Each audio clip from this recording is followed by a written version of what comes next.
Hello gamers, it is time to have the first bird control tournament stream post rotation. And yeah, the list is a lot different. It's gonna be fun. It's kind of crazy how different the deck looks now, or at least how different my list currently looks from how my last rendition of it was in last formats. But I guess it kind of speaks to the adaptability of this deck. So I'm super excited to see how this goes. Like I played in a tournament on Friday. Well, I actually didn't plan on doing it, but no, that was one earlier today that I just did off camera for fun.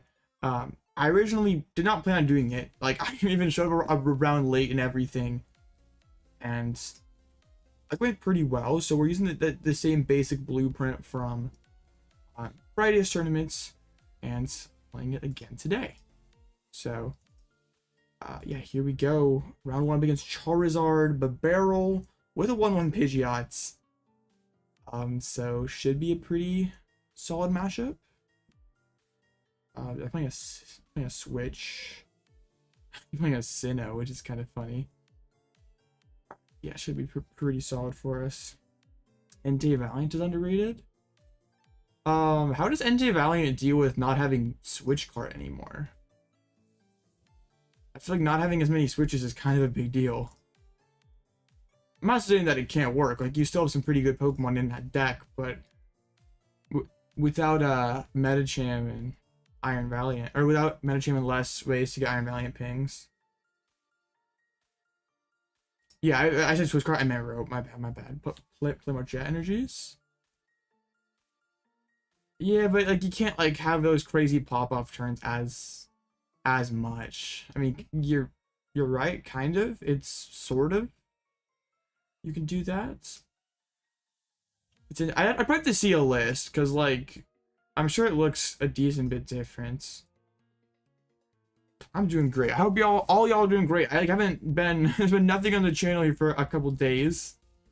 Thank you, Zid. I would say C-PAL is the higher tier deck now, but they're both pretty good. DMs, you can do either way. I don't care. If you don't want the whole server to see it, if you like the rest of the server's input, you put it there. If you just want me to look at it, it doesn't matter. In the same tournament, yo, that's pretty cool. Yeah, so shower and Blitz, yeah, heck yeah. Gotta make sure we're yeah, showering is good. Don't want to not be clean. Being not clean is bad. Alright, my opponent. Yo. My opponent typing low chat, log in now. Bro, I am logged in. Bro. Okay. So yeah, I was hoping to like stream on Friday, but I never got around to doing it. And over this weekend, I was at Elite Cup on Saturday and Sunday, so I didn't stream either of those days. So, but I'm back, not going anywhere till Orlando here in a few weeks. So excited to just get like I'm fully done with pre-rotation. Like I don't have any tournaments left. I might have a league challenge, but that's not big of it. That's not that big of a deal. So, yeah, full on post-rotation gaming. Gonna try and solve the Lugia matchup? Yeah, the Lugia one's kind of tough. One's right, still not here. Like,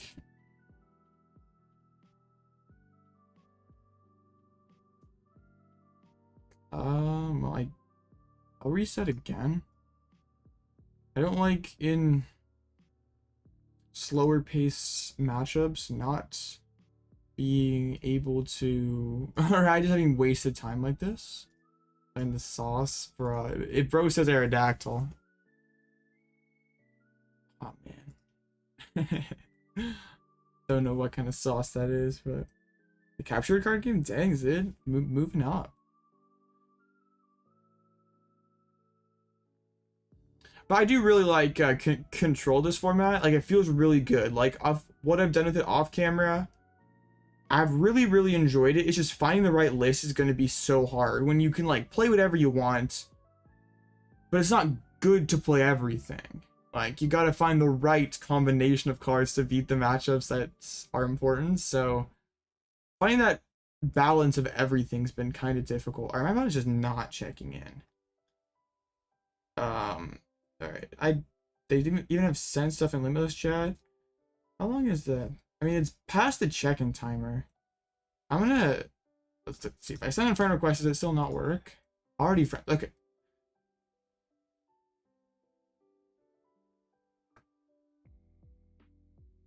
says they're offline, so... I think...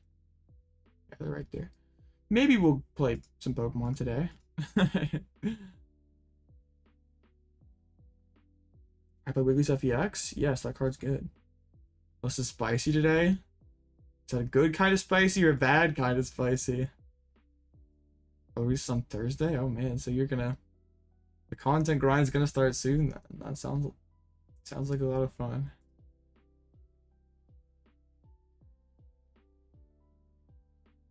Like, his opponent. Alright, there we go, finally. I wanna make sure my list is... I probably shouldn't have done that before. List is right, everything's right. Yes, wonderful, great. Wonderful, wonderful. Riz Control is back! Yes, the Riz is back in the list. Yeah, W week for sure.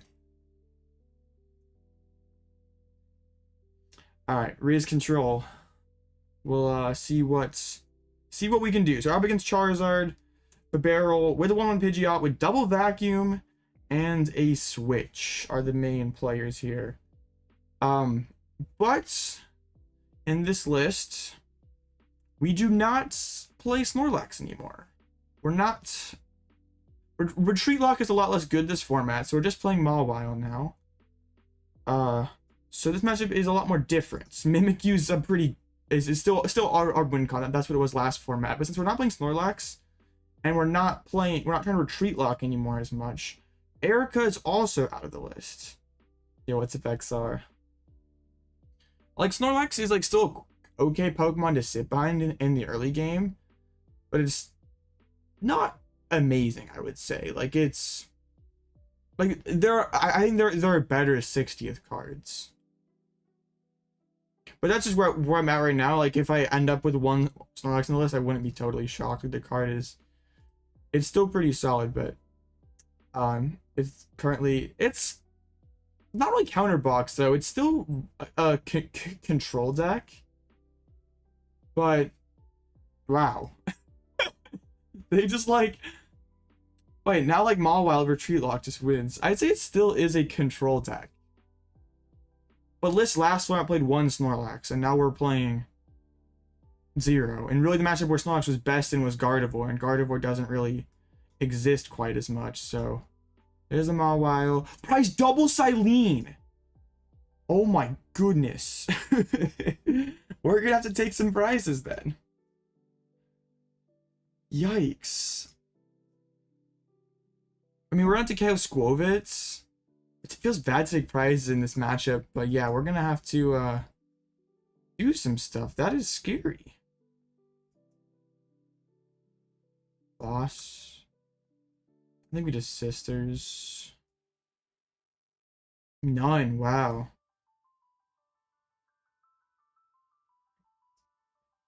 Where's the Arc phone? Not here. There's no block, but there's still Mawile. Like, Bib and Squovit both get Mawile locked, so. Been trying to make Goldenga better, just cannot be made better. We have one of Klawf, yes. Klawf helps in Arctina and the Lugia matchup, so it's currently in the deck. So they found an Arven. Congrats on 3K, thank you. Pretty cool. Just grab candy, no tool card, alright. Let's see what they do with this. Wait, what? Huh? What?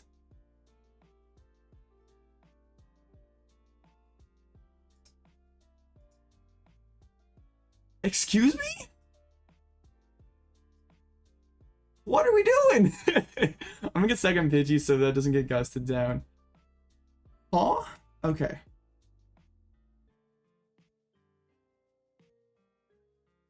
Yeah, that is kind of crazy. Let's just pull this thing up. So, yeah. I like an Arven or a Gear, like any good card. Going for the tie plan? I just start using Chi Yu. You have a 1-card hand. I just have to find Pidgeot, ideally. Okay, there's fish. Alright, they might... that's into fish is pretty crazy. There's an Iono. I'm not super mad about that. Alright, well... let's see. I mean... wow. Still no Arvens in sight, despite none being prized. Kinda a little scuffed here. What does the Klawf do? When it gets hit by an attack, it discards an energy. So... it's, Pal Pad? I don't know how to shuffle the deck, because we're like... I just want to draw and press instant charge. How does the deck fare against Lugia? It's definitely... where are my candies? My Arvens. Lugia's definitely one of the deck's worst matchups, but I think it's fairly even, honestly. Alright, they're in a hard retreat. They're probably using Heat Tackle. Or the big Mander. It's great against Lugia and Arc. Those are the two main ones. Dude, where are they? This is not funny. I don't want to shuffle the deck. My Arvens have been nowhere. Finally an Arven. There we go. I'm playing 3 Pokégears. I'm playing 4 Arvens. We're playing 2 candies. Oh, Broken King. Well played. Just on the Heat Tackle. Alright, so I just start using Fangs, or I probably just go Chi Yu and just force them to play the game. Not this turn, but probably next turn. There's a candy. I'll get that as well. I suppose we could actually go Luxray here as well. Yeah, I don't hate Luxray either. Like, we can go Charmed Lux, Retreats, Fang Snipe. I don't like... I mean, I kind of have to draw prizes, though, with the Cylene's just gone out. Like, if they want to burn all their backs, that's fine. Okay. Gonna switch your Palkia? Oh, no. Well, there's the switch. That's a big one. Oh, their hand does just suck. They're not even, like, bluffing. Their hand does just suck. Okay. What is a Klawf for? It's mainly for the Lugia matchup. Optic Arven broken. Mainly for the Lugia matchup, but also it is pretty solid against what's that thing called? Arceus decks and Giratina. Because like after we knock out their Archeops with Wigglytuff, we promote the Klawf, knock out their Chinchino, and if they ever hit it back, they're just losing energies and can't finish the game. But I'll get into all that cool stuff if and when we encounter a Lugia. And I'm sure it's gonna happen tonight. So they just hit with the thing. Okay.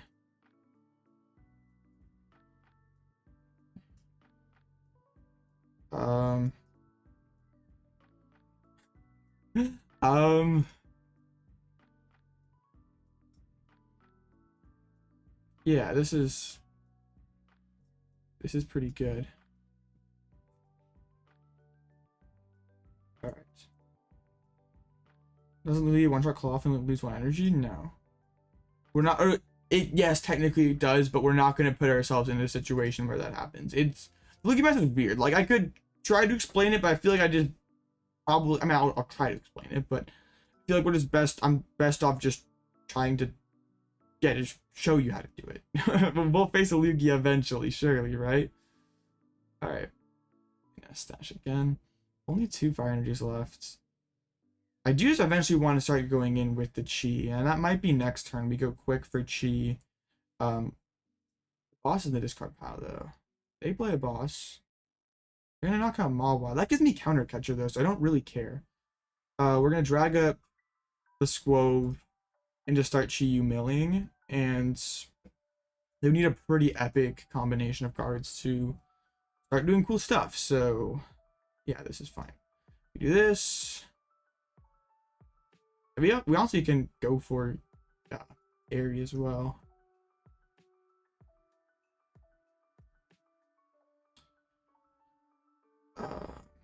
This Charmeleon. Well, come here. Oh, I promoted the Mimikyu again. That was silly. It's alright. Nothing good discarded, but now they're kind of like in a yes, well, I'm gonna make that's on the schedule for early this week. I'm gonna try to make an updated video with just all my thoughts on bird control. Like, feel free. Wait, there's 60 people in chat already. Wow, I've been live for 15 minutes. Okay. Yeah, Wigglytuff is very good, but I'm gonna throughout the video, feel free to stream, ask questions about the list, no problem. You've been asked a million times before, that's still okay. And I'm gonna try to make a video. Dang, I gotta take prizes eventually. This is gonna get bad here quick. I guess we'd be like, I'm gonna throw like an Eri and Sisters. This could get kind of scuffed though. Cinch. There's a boss. That's good. I mean, they only have 2 fire energies, and if you just do that plus punch, we just pull it up again. Yeah, updated bird control video coming soon. Oh, okay. Bros is trolling. All right. The boss candy mill, pretty solid.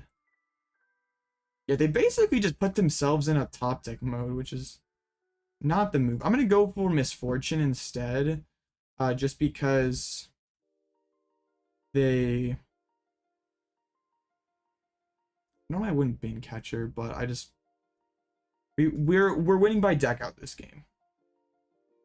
All right, 2 meaningless cards.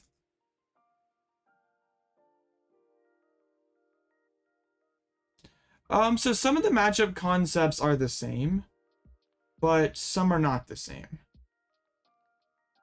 I think like the basic strategy of the deck is similar, but it's definitely not identical.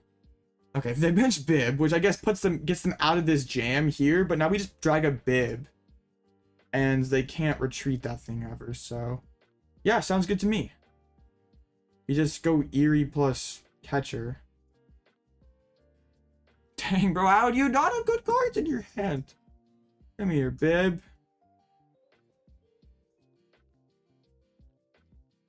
I mean, they kind of had to, but I don't think it was really that great for them. That's pretty good. That is pretty good. All right. Why have they changed the name from Stall to Control?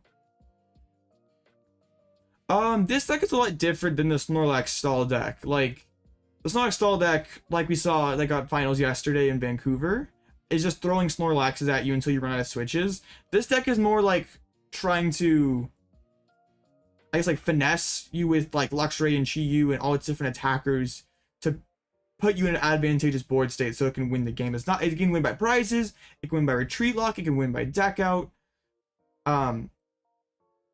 It can do a lot more than the regular Snorlax Stall deck, but it's, yeah, alright. I like this. I really can't tell though. I feel like I think regular Snorlax is super strong. I think bird control is super strong. I'm obviously bird biased, but okay.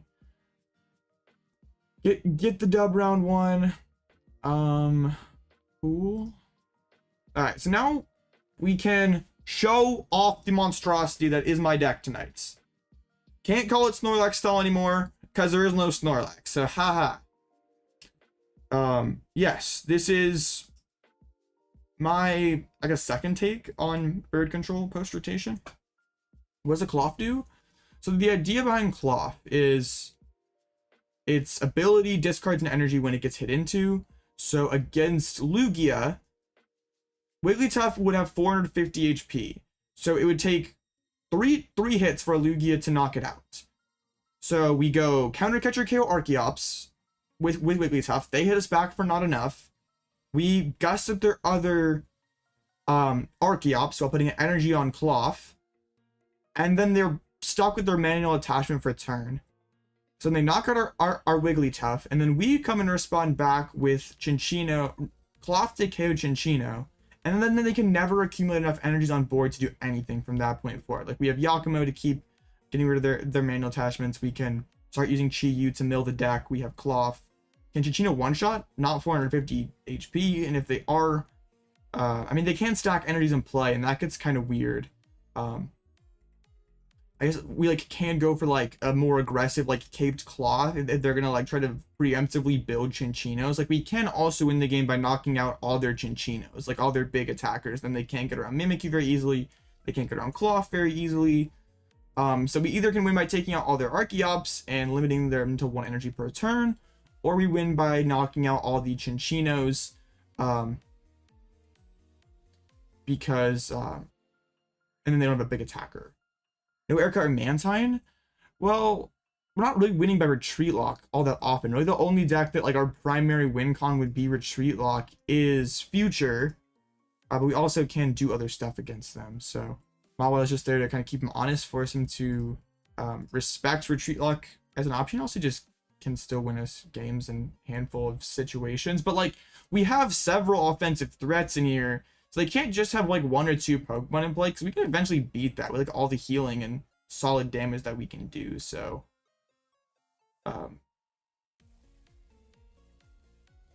yeah, like if like Erica was needed in the Guardian matchup, Snorlax was needed in the Guardian matchup last formats, and like it was good to win faster in other matchups, or could be good in other matchups like Moon as well, but those decks don't really exist anymore. So I think it's fine to pivot over to like, yeah, not being really dependent on Snorlax anymore. I think like a one of Lax could eventually be something that's in the list, but not currently. So yeah, the idea behind Wigglytuff is just it has a ton of HP with the ability. It's buffed all the way up to 450 or 350, then a Hero Cape gets us to 450. So how to deal with key cards being prized? Just don't prize them. So like 450 damage, 450 HP, doing like 160 a turn can be a pretty awkward threat in a lot of matchups. Oh no, King! Oops. So the main play in the PAL matchup, since we don't have Retreat Lock, like, I mean, Luxray, take care of the resources, is still pretty good. They really cannot put down Bib or they lose to Retreat Lock. I like to go Iono, their hand down to whatever, 3, 2, 1 cards remaining. Counter Catcher up backs, knock it out with Cape Wigglytuff, and then they need to have pretty much an impossible combo of cards to KO the Tuff, and Tuff can just hit 160 a turn after every single turn after that. So and you can eventually just run PAL out of resources too. Like if you put out a low hand, just Sister, Eri, it's hard for them to, like, they can't bench Bib or they lose to Retreat Lock. So yeah, Wigglytuff is pretty good for that. One thing here is I was not a fan of Pokégear's last format because going first was really good, but I think the pendulum has kind of swung the other way now, where going second is optimal into more matchups. So instead of playing more Ball Surge cards to try to go first and get Rotom Pidgey, I'd rather go second and play more outs to go find Arven. Like, also Pokégear is pretty, it's a good card throughout the game as well. Yep, the Giovanni's Charisma's in here to unlock Klawf, unlock Bouffalant, and Wigglytuff all in one turn. It is in here. I see your list. Not quite yet. We'll get there. Other than that, it's got most of the other control players. Have the Cheren to kind of be a Pidgeot heal option, to be a Wigglytuff pickup option. One thing is I'm not playing the Yaocheer anymore. We are playing 2 Cyllene, 3 Pal Pad, and the logic behind that is, if I'm gonna prize one of Cyllene or Yaocheer, I'd always rather have it beat the Yaocheer, because Cyllene can get back everything in my deck. So I just rather always have Cyllene than have Cyllene or Yellow Cheer, basically, right? And then it's because of that we're bumped up to a third Pal Pad. Because Cylene's not quite as reliable supporter recovery, but also like a lot of matches it feels like you don't have like time to spend a supporter for turn on Team Yellow Cheer, and having an additional Pal Pad just to throw the useful supporters back in does feel pretty good. No, Yellow Cheer is still in standard. That's on Poffin. I mean, in this build with like Jigglypuff and Pidgey, it could be okay. And Mimikyu, I wouldn't hate it. I do think Radzard has a place. Like if you want to take out the Bouffalant, and other cards to fit in Radzard, I'm totally cool with that. It is like, yeah, redundant like with some of the cards in the deck. Like you do have like offensive threats with Wigglytuff, with Bouffalant. But I think, I mean, Radzard's a very powerful card. You should play Control in Orlando? I don't know. That's what I'm planning on, but there's still a lot of time to go before that. So tonight, lots of Charizard Lug, Future Hands, and then a little C-Pow, Arctina. Is the Charizard tech and Charizard, is the Gengar tech problematic and Charizard at all? Not really, because we're winning with we're winning with Mimikyu. So they have like their Charmeleons, right? That can hit for like a tiny little bit of damage. If they're just gonna really committed to a Charmeleon game plan, we can like do other things like take knockouts, mill out their deck to force them to play the game. We can even start lost sending energies. Like eventually they have to evolve into that Zardia X. I mean, they wouldn't have to hard retreat, I guess, but like we still should just be able to penny loop. Or like even because Wigglytuff to knock out the Gengar, they don't have a great answer back into Wigglytuff, and then we can Cheren it back up, and that's fine. It is really strong. Like I honestly believe after playing this more, Control is the best deck in formats. I think Lugia and Charizard are the other decks that have like a serious claim to that, but I would not shock me at all if some iteration of Control wins Orlando. This list is a little strange, definitely. It is, yeah, not, that's why I said that I had to start a stream. It does not really closely resemble last format's list at all, but when you're playing Quick Search and you can grab whatever card you want, you can really play whatever you want. So I think Chen Pao's a solid like tier 1.5 deck. Okay, Blaziken. I gotta actually see this list. Let's see. Blaziken TCG has Wigglytuff, Broken, Raikou. I think Raikou is just a worse version of Klawf. But how would it be bad for Orlando? How do you tech for Control? Like, that's the issue. Like, if some sort of form of this mess wins Orlando, or wins EOIC, what do you do about it? Like, what cards go into your deck? I mean, I've been really enjoying it. I think it's pretty good. What's Klawf doing? It is just bulky, and its ability makes so when it gets hit, your opponent has to discard an energy. So like Cape 320 HP, it's pretty hard to knock out. And like Arctina doesn't want to keep hitting this thing over and over again.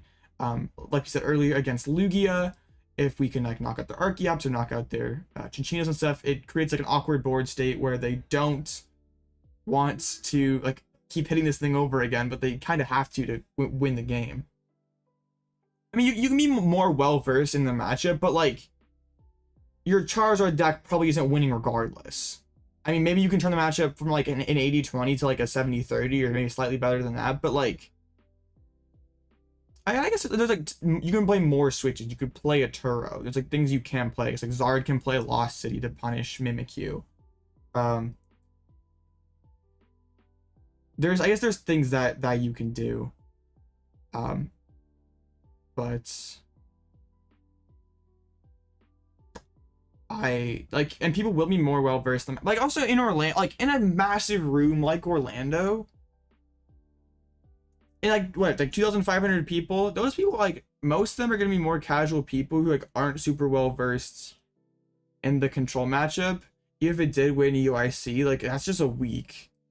They're not gonna test a ton against that, right? So it wouldn't surprise me if it just converts really well again. doesn't allow you to run one Rotom. The thing is, I don't like if I'm going second, I don't want to have to use my heavy ball for if I'm going first. I mean, I just want to have Rotom in the deck always, no matter what. And like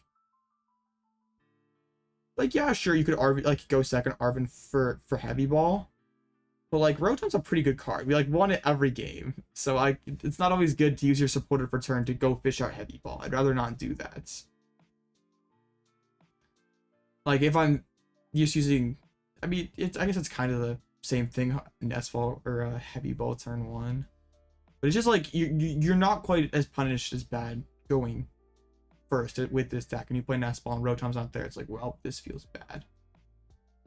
Because I think a lot of people like Control wants to go second this meta, so I think a lot of people will choose to go second against you, so you kind of have to be protected against that. If that became popular enough, it could, but I don't think Devo is necessary currently. There's maybe a way it gets in the list. Or maybe decide to take out Lax. Well, Lax was really best against Guardy last formats in like your primary win con, and it's really like Retreat Lock does not really beat as many decks as it like. It's really not.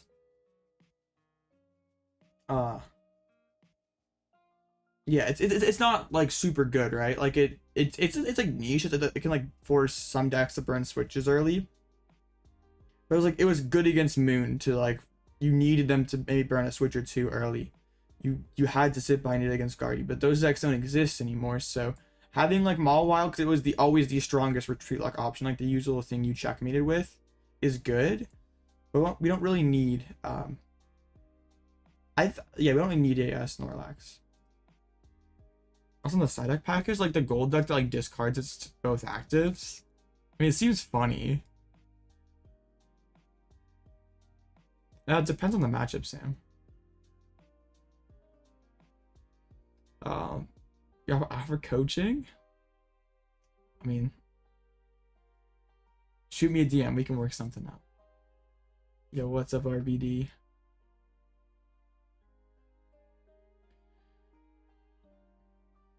Yeah, but like just like Guardy was like a top 5 usage rate deck, and now it's not. Like there's 6 Guardies in the entire tournament.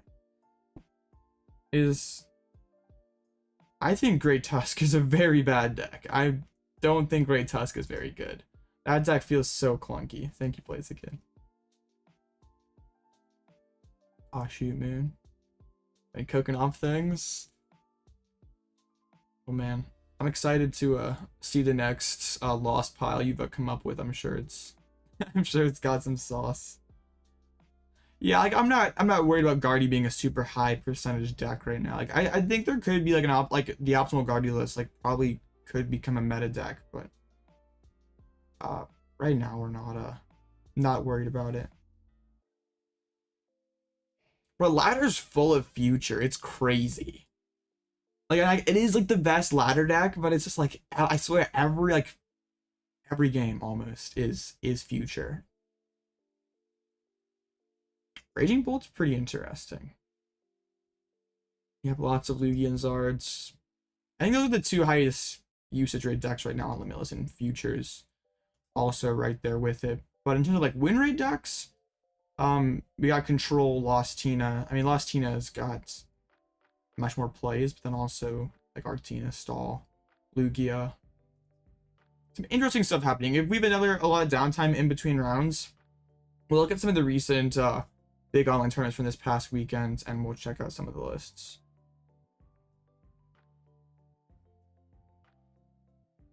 Yeah, they have made Loudring a lot easier. Like I never made it to Ultra Ball before this, and like I'm in like Azelf rank or something. I haven't even really tried that hard. Alright, so here we go. Next round's up. Here we go. It's Lugia. Welp.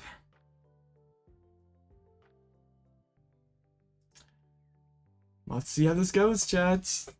This is the one we wanted to see. I'm happy we get it early. the crazy Glamora deck? I did not.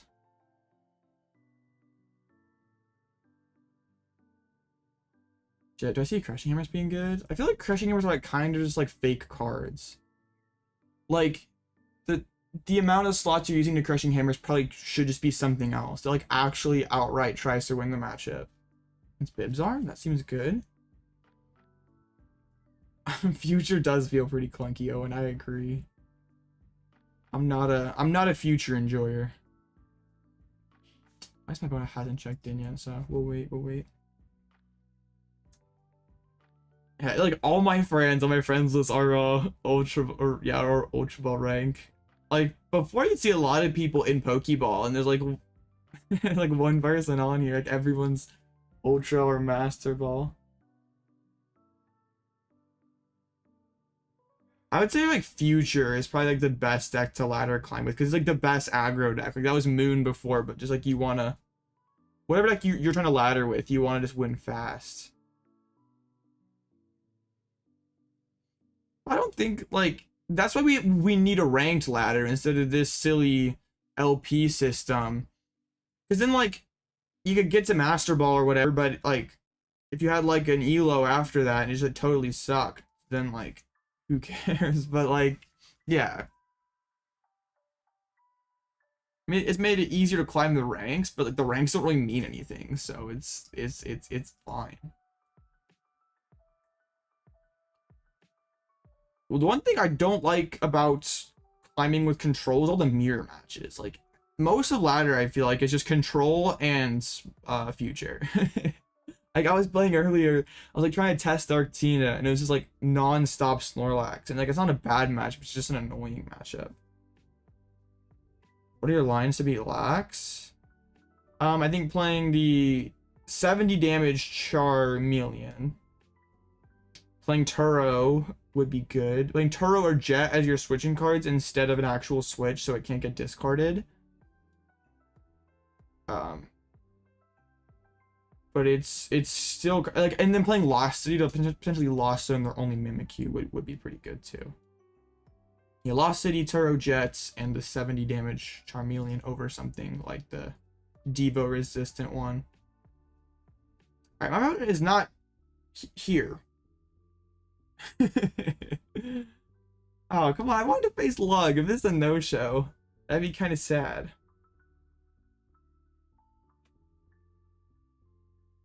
I wanted to show the Lug matchup because I'm sure that's one that throughout the night we're gonna get a lot of recurring questions about. It's alright. Like I'm sure we'll have another chance even if it is a no-show.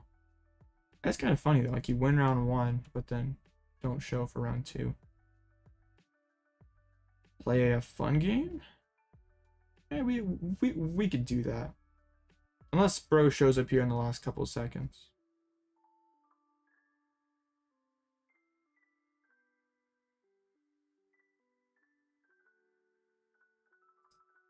Oh, they checked in last second. Literally last second. They had like... Alright, well, that is no fun game. Okay, that feels kind of deliberate, but... Hey, maybe they'd had to go heat up a supper. It's fine. Oh, man.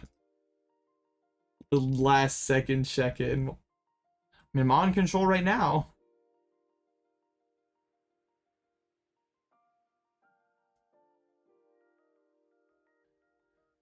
Man, that's kind of nasty. The last second check-in. Let's go. All right. I guess I'd rather have that than just the Lug opponent just no show and like at least get to show off the mashup somewhat. Like people do play really weirdly though, so I hope my opponent like doesn't just like be like I'm gonna beat you with Minchinos and not even bench Lugia because that doesn't work. I have had people do that against me where they see I'm playing Pidgeot control and they're like, oh, I'll just evolve my Chinchino and attach, and then I just knock you out. How often do I need to call a judge for people slow playing? Online, a decent bit. I've never had to do it IRL.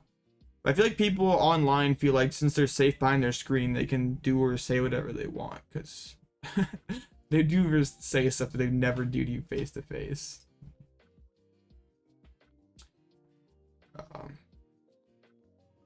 But yeah, they're resetting.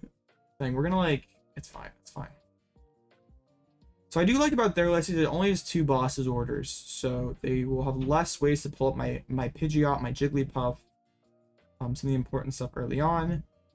But it pretty much is like the usual like blue gear list that kind of become standard, I guess, at least initially. Does Zarja to fail quick switch IRL? Yeah, that's don't think you can do that. I don't know how the friend system's worse than PTCGO. Like, that baffles me. Like, how can it be? The PTCGO friend system wasn't even that great, but having to reset after every single, like, for every single match is cringe. And Chino does blow a Pidgeot for 4 energies. You are correct.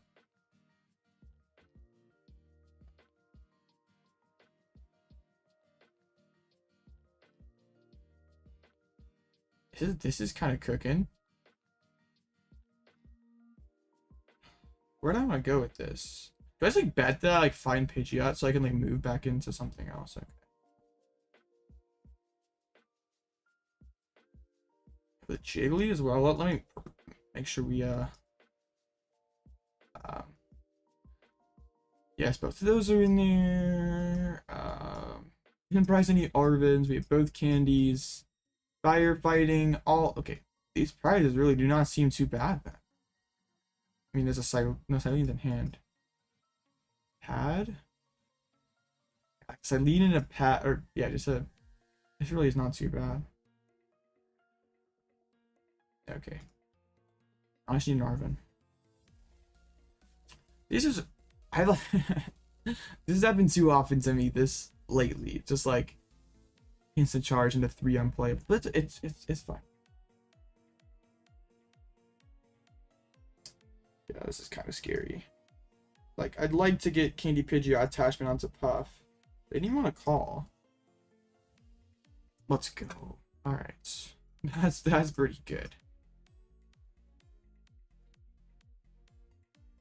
So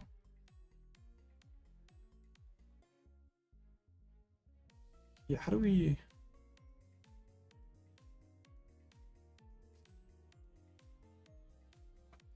Now we gotta figure out which direction we want to go here. I think it's if I attach to a Jiggly, retreat into Pidgey PAF or instance.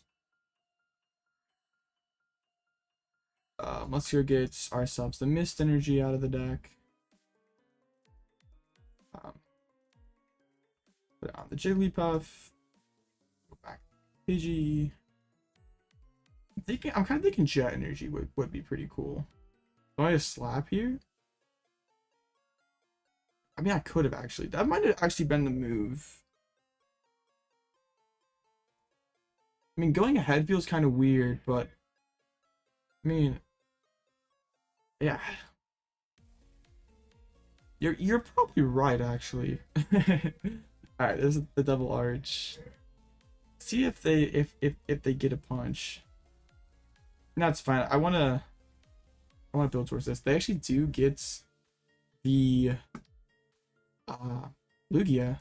No, they do not.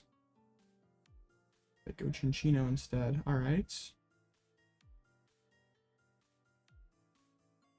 And if this go attach hits, I guess I'm like still 2 cards off the Wigglytuff play. They just go Gentle Slap. I'd rather get rid of the Chinchino than a Minchino. Pokégear, we can rip that. Cyllene. All right. Cheren hit. Nah, that's not worth. I think we go Arven for Ultra Ball plus Hero's Cape. Oh, the Cape's prize. There was something missing. Ah. Well, I definitely should have gone aggro then. That was definitely a misplay. But it is fine. They're kind of playing this interesting, so my opponent's trying to take it slow here, which is fine with me. Don't need Boof. Sisters is pretty bad in this matchup too. I just like missed the cape with prize. That was bad. I would have definitely played aggro had I known that. That's alright. This is fine. Pretty good.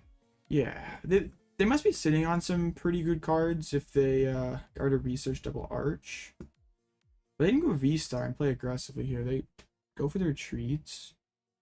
So they want to protect the rats. Just to read the wind. Well, like, I just... If I just hit this lug, that puts a lot of pressure on them.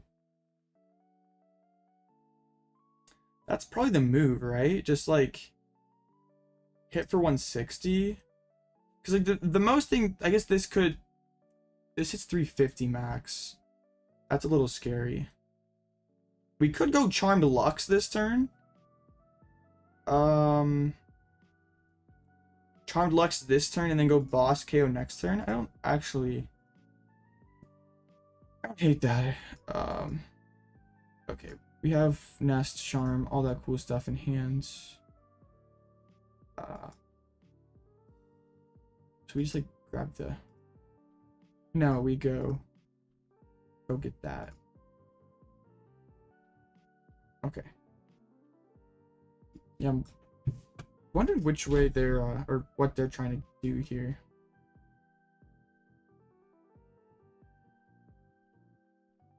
Just to like deny knockout, I mean, actually I probably should play that differently. I should have, yeah. It's alright. We do this. I just get... I'm fine with gear, I think. Yeah. Gear to try to dig for a boss or penny or whatever we need next turn. Alright, this is fine. I kind of scuffed this game already. Anyway, both their rods. Nice.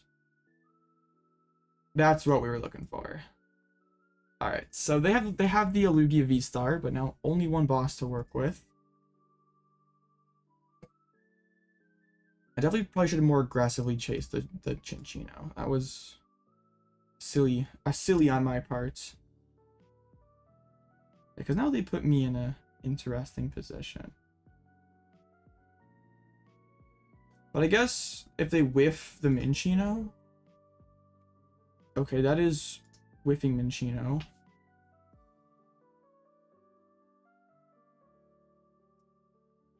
Alright. Yeah, Jet was their top deck because it was like double turbo, Luminion, Aroma. So they could just dump a ton of energies on here, take the knockouts. And then we just get like, well, what would be kind of awkward for us is if they use other boss to kill the Wigglytuff. I'd be... Alright, they're just gonna KO active. Alright, well now they do not have a Minchino in play. A Chinchino in play, I should say. Or either, actually. So... Yeah, we have to quick surge for the energy. Take this KO. I think we do go Vest here, so Lugia can't 2 hits. Arven.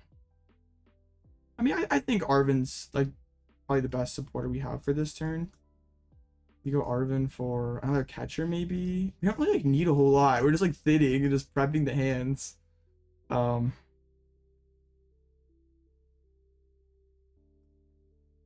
because we just take this knockout.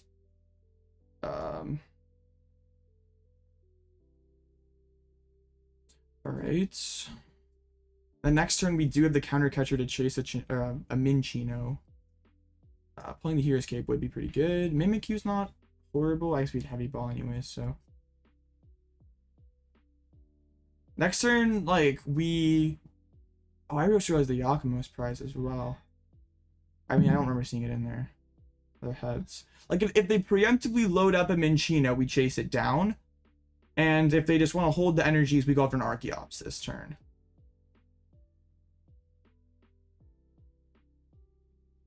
I think their best play is probably to KO Rotom. And actually, I probably want a Penny Rotom, Counter Catcher, KO Archeops, depending on what they do here. Yeah, I was hoping that gear would hit Penny so we could do that.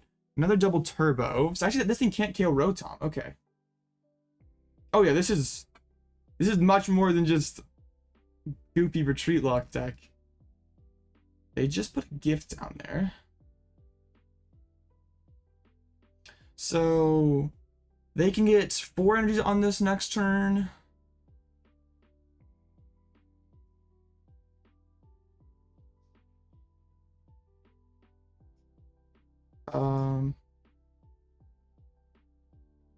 They could get 4 energies on, hit for 240, take this knockout.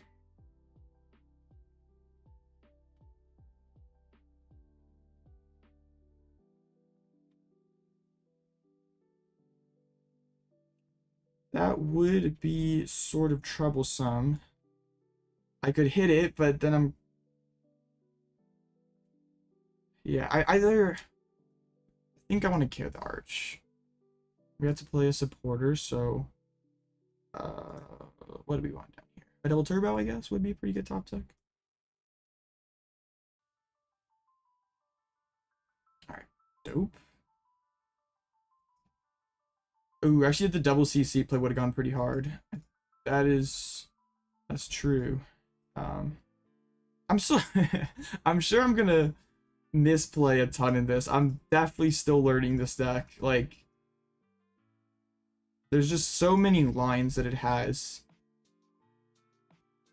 I'm sure I'm not gonna play things right, so yeah, don't yell at me too bad. Did not find Giacomo, did not find Hero's Cape. I'm with the rats. Yeah, that double counter catcher play would have gone pretty hard. Yeah, they just had it like that in the hands, so yeah, I definitely messed that up, because if I do the double counter catcher Giacomo, or do the double counter catcher Riz, because now we go Klawf KO, Penny up the Rotom, take this knockout. I mean, this isn't like the worst position to be in. They are down quite a bit of energies. I guess they don't have a great way to KO Rotom all in one turn, right? Top deck that is insane. Iono doesn't really do too much. Alright. Yeah, I think we do Penny the Rotom because they could like retreat Jet Boss and win the game. We know they still are holding on to that Luminion, so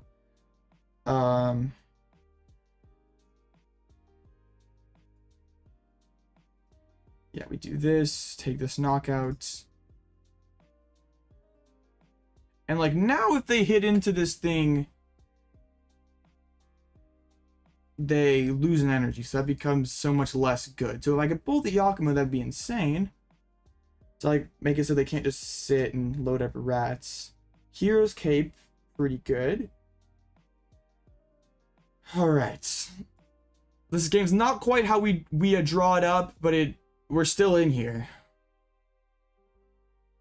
It would be pretty crazy to go like Giacomo, grab another Chinchino. So they just have it like that. Alright.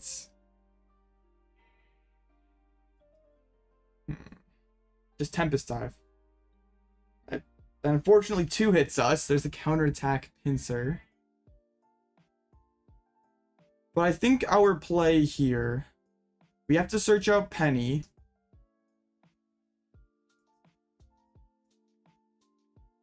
But they're maxed out at 3 energies on there. So this is fine. We could actually push up the Mimikyu. But no. I want to be able to threaten the Klawf KO next turn.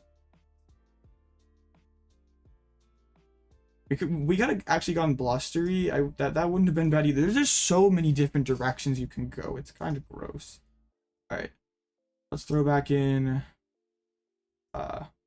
double Penny. And we pass. So yeah, I mean, they still have a lot of double turbs. They still have 6 energies remaining, which definitely is enough. Hit boss. This doesn't do anything. They're capped at 210. And they have no bosses left. This doesn't do anything at all. Now I boss KO Chinchino.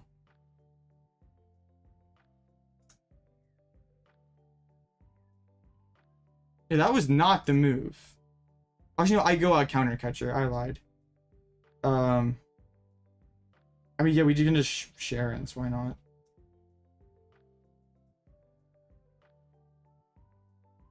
There's either Cheren's or Eri. Probably like just Cheren it up.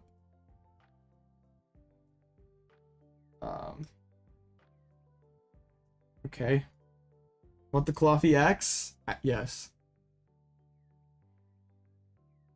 To be honest, Boof doesn't seem like Caped Boof would go pretty hard here.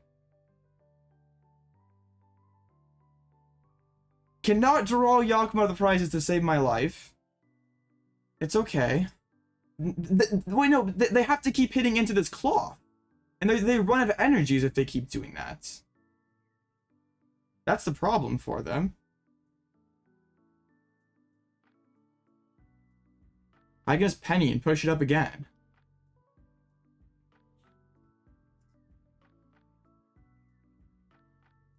But yeah, there are all the Chinchinos. This is actually really good for us. Tempest Dive. Not enough. You just Penny, reattach the energy.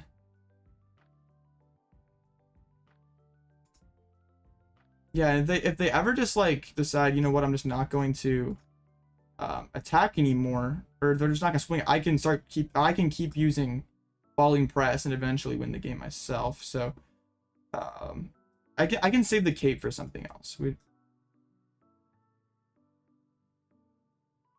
should have held that boss. That play made no sense. But yeah, they never win this game. Just keep hitting Klawf over and over and over again.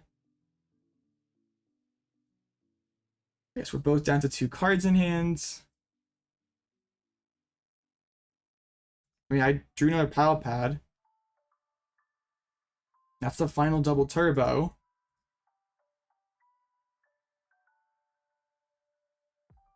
Counterattacking Pinsir.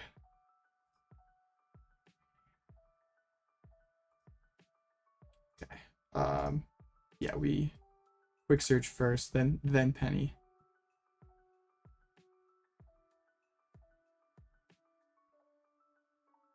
And then Pal Pad, I mean.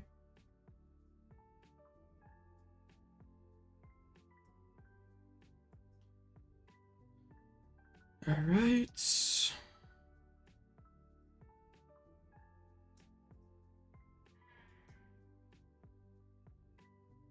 So 13. Another Iono. I'm thankful for that. Helping me get closer to better cards. I mean, those cards aren't particularly good either, but that's fine. So if 13 total, I mean, I guess they have technically 3 more Lugia attacks. We gotta find our Pal Pad, I think. For energy removal, yeah, it's pretty funny. Hey, Klawf is the sauce. Turbo. I get to choose, right? Yeah. Like I get rid of the double turbo energy. That's kind of suck a penny. They do not hit. So I just use this turn to try to Cyllene back Pal Pad. And yeah. With one heads we're totally chilling. Alright, broken. Yeah, Pal Pad's back on top. Now we have enough pennies to run them out of energies. And yes, they can see it's a I scuffed that. That was not 100% optimal, but that is the blueprint in the Lugia matchup. Knocked us out with Wigglytuff into Klawf loop into the late game.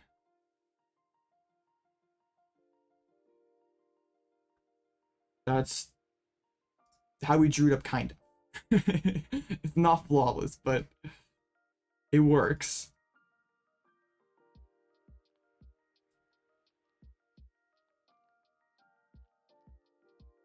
Alright, so yeah, that went from a no-show to, or an almost no-show to a cool game against Lugia. Yeah, I got a fun one too. It's from Pal Pad Evolve, right? Maybe we pulled one. I don't know. Oh, it's City in Flames. Yeah, Klawf is a really cool card in this deck. Like, knockout rat plus discard an energy, basically.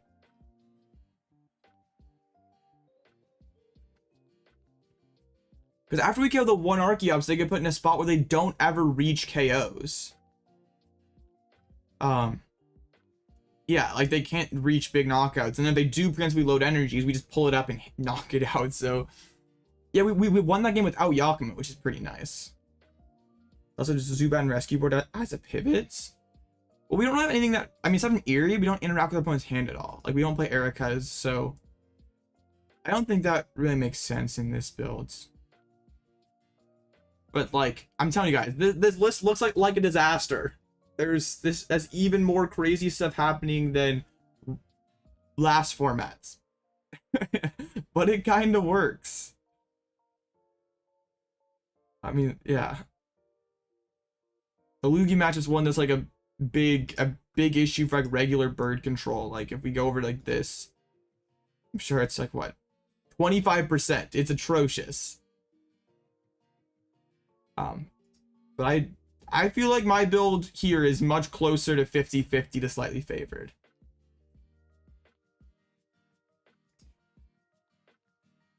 Just 2 wins. We still have, what, 8 rounds to go? Or 6 rounds to go? It'd be cool to get like an undefeated run with the bird control pile. I don't think I've ever won one of these. Like, it's just a hard one to win. Voltility might be Pidgeot control. I don't know. I guess it depends on the list. What kind of sauce do we have?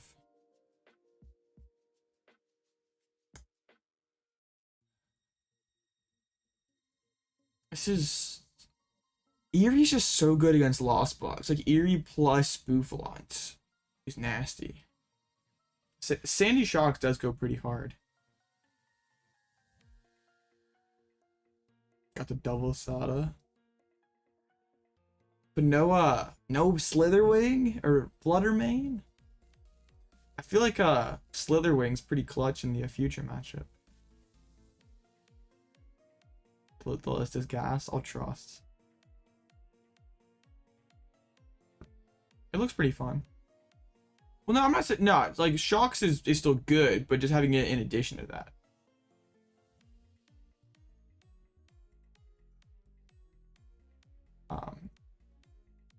If you can get Shocks loaded up, yeah, that'd be pretty good against future.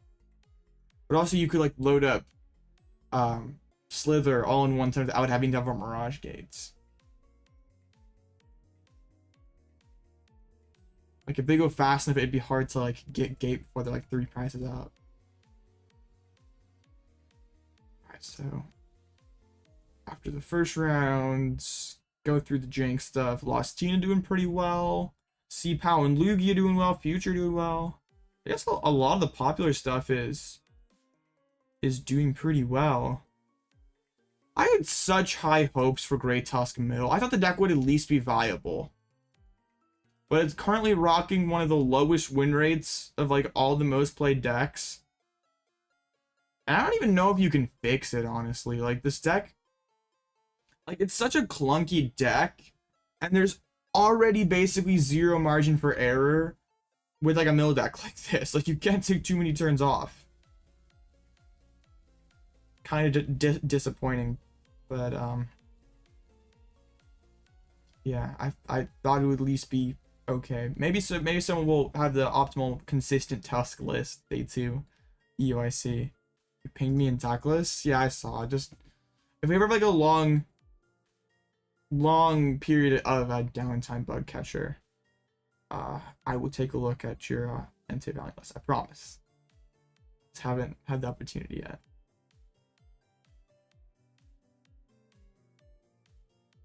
What I think about a 1/1 Glamora in this build, I don't think Glamora does enough, and it's too hard to load up. And then we're playing more fighting energy. I just think this Klawf is just better. I don't want to play Tusk and Pidgeot control Rubik because I'm like, the ancient supporters suck. Like, that's another issue with Great Tusk Mill, is like, you have to play bad cards to make the deck work.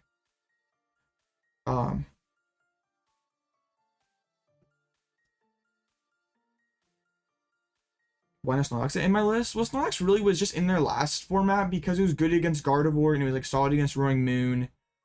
And you don't really need that now. Like, Guardy doesn't really exist, Moon doesn't really exist, so I don't think it's a bad card per se. Like, there are definitely worse uses of that slot, but right now it just doesn't quite make the cut.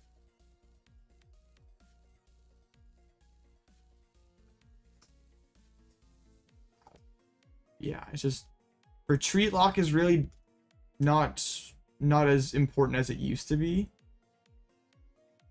We have a lot more different fun options that we have.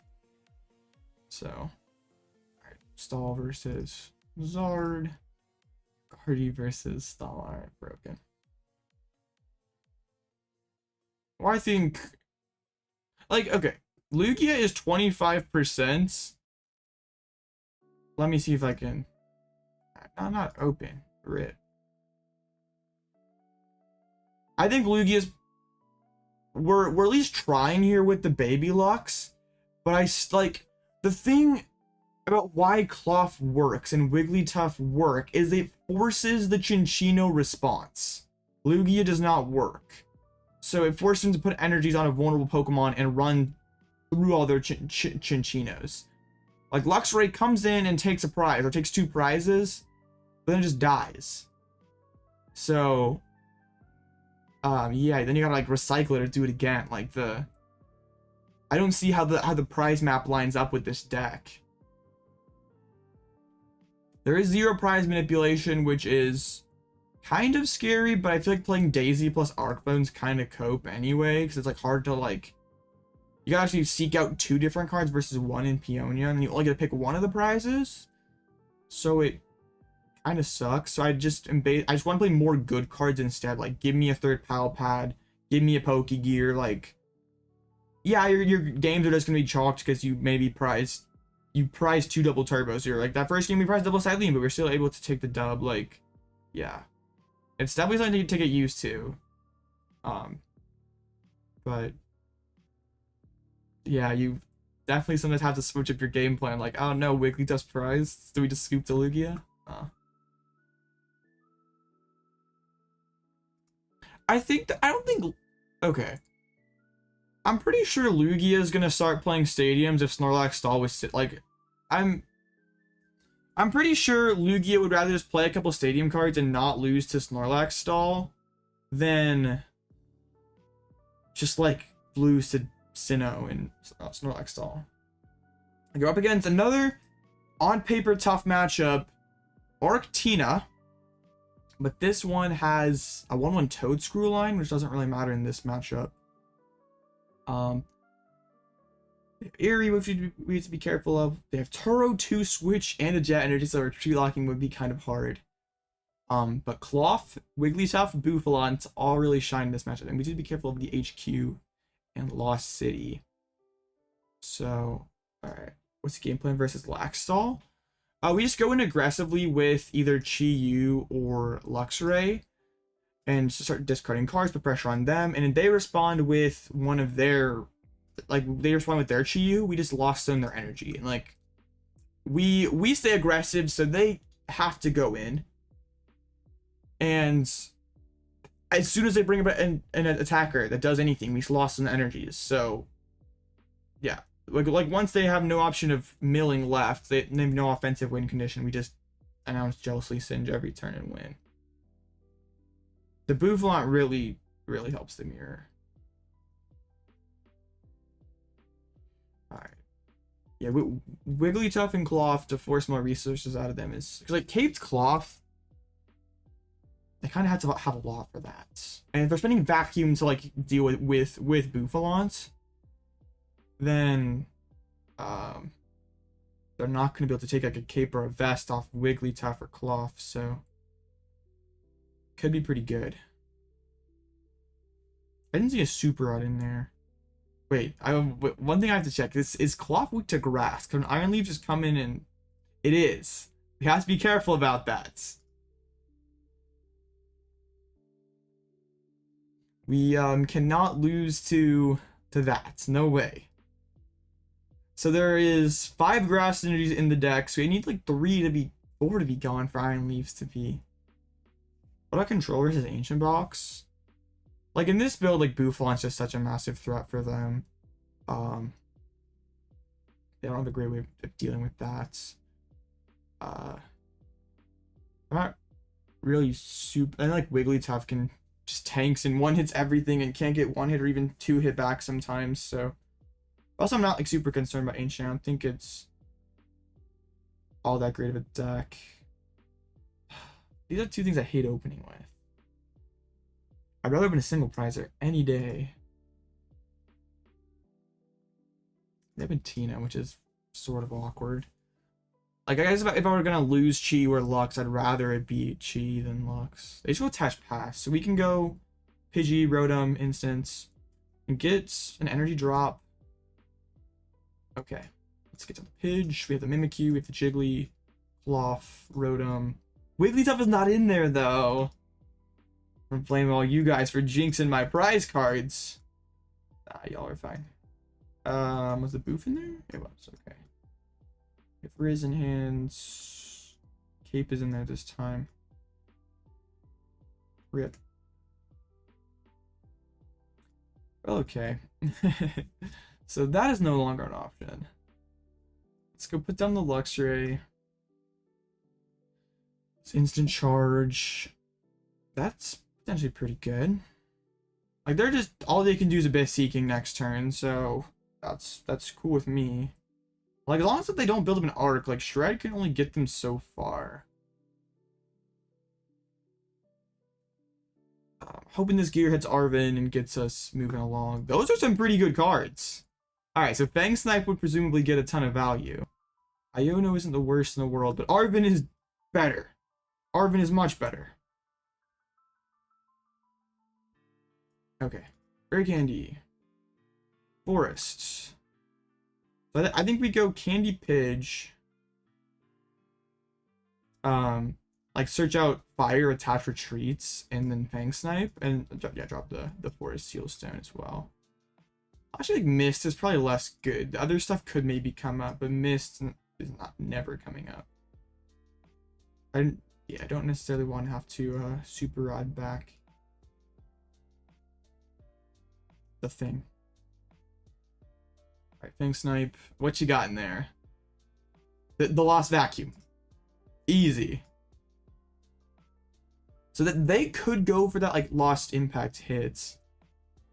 And that would be pretty interesting. But that Vacuum hit is huge. Double Turbo. Okay. So they are moving in with the Giratina. Yeah, they lost Impact. We know they have Arc V-Star in hand, so Iono could be a pretty good move.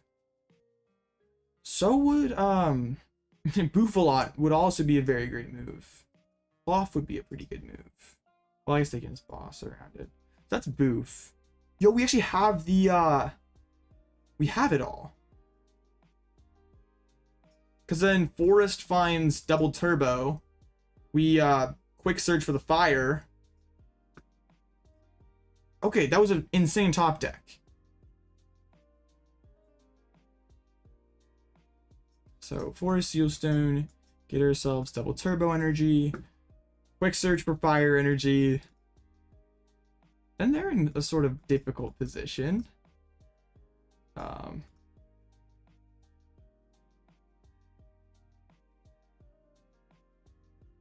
this. The Riz. I think we'd rather them They have less psychic energy, but also grass charges iron leaves, which is an additional switch out. So, I mean, either way, they're in a tricky position here. Because they only get one attachment per turn, and I can send it to the Lost Zone no matter what. Yeah, they do have Trinity Charge.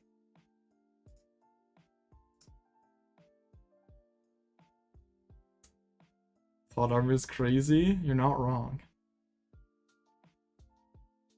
But there's the birth. Yeah, now I want to get Cape on this Boof. Yeah, Cape on this Boof would be good. Eri, we know there's a switch in the hands. I mean, Giacomo, if they try to just sneak a double turb on the bench, looks like that's what they're going to try.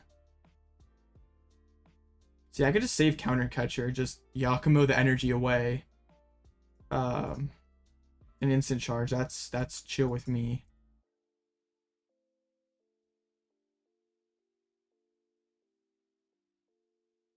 Yeah, they're in a tricky position. Cause yeah, I start pennying up my my threats, or that my potential liabilities.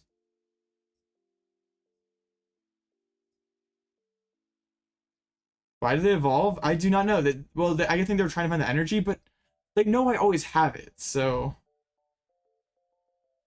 it is like so many options. It's so awesome.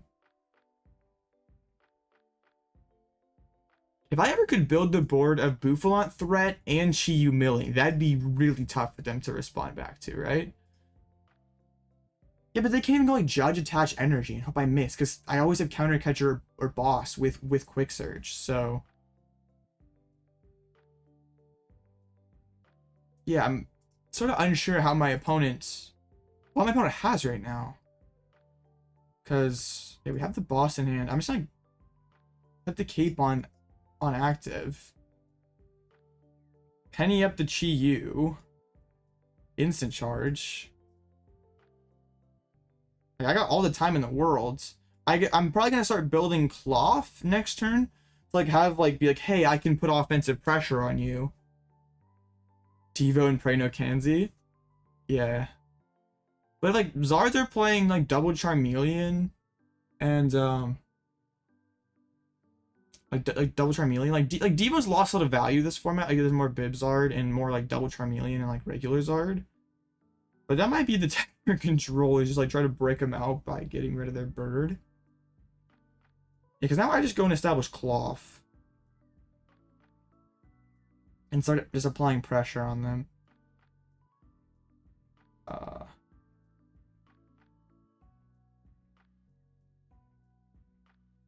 An Ultra Ball away. Those, gets out the Klawf.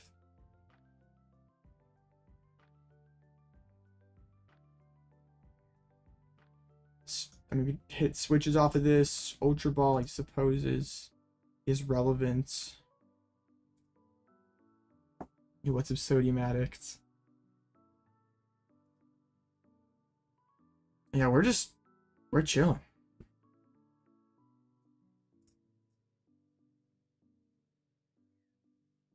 Like, as long as we have a Penny in deck, I guess we need Penny and Catcher technically, but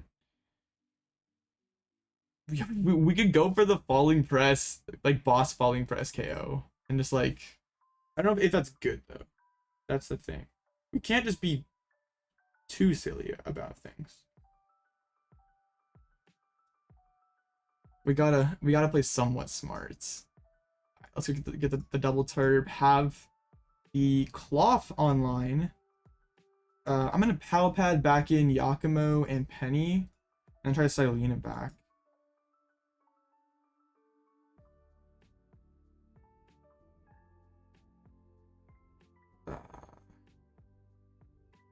Cylene's fake. What's new?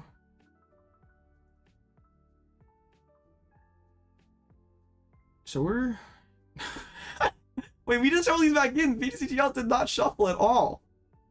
Come on, PTCGL. What if my opponent's just like hoping that we just like tie? Like be like, okay, I'm not gonna do anything, so you can't do anything. Cause like now we go Penny, attach DTE to Bouffalant again. Hit the Tina. Then it's hard for him to ever attach to Tina again, because Klawf could KO it. What's up, Lee? That aggro Tina play was not very smart. They've really put themselves into a corner. Wigglytuff is pretty heat. A Toad School? That doesn't matter though. They attached there. Are they like clinging spores? Ah, that is an out for them. Well, well, well. Be a shame if I got rid of it. Klawf Jr. Klawf is an elite gamer. We love Klawf. They literally cannot attach an energy. They're. It says this is peak control. We are in entire control of this game. I've not made a post rotation one, but I hope to get there eventually. That is kind of the plan, right? I guess I just go Cyllene here, take this KO. Like, sure. Like we're still like fine on prizes. Broken. I want boss. I want a pad. I think right. Either that or Cyllene. I think boss is okay. We can take this knock. We definitely could win this game by taking all 6 prizes, so. And we're still behind, so yeah, Counter Catcher is still alive. I know, Cylene's one of those frustrating cards ever. That card is so good and so bad at the same time. It's very strange. The card is broken and terrible at the same time. Yeah, we're just cruising now.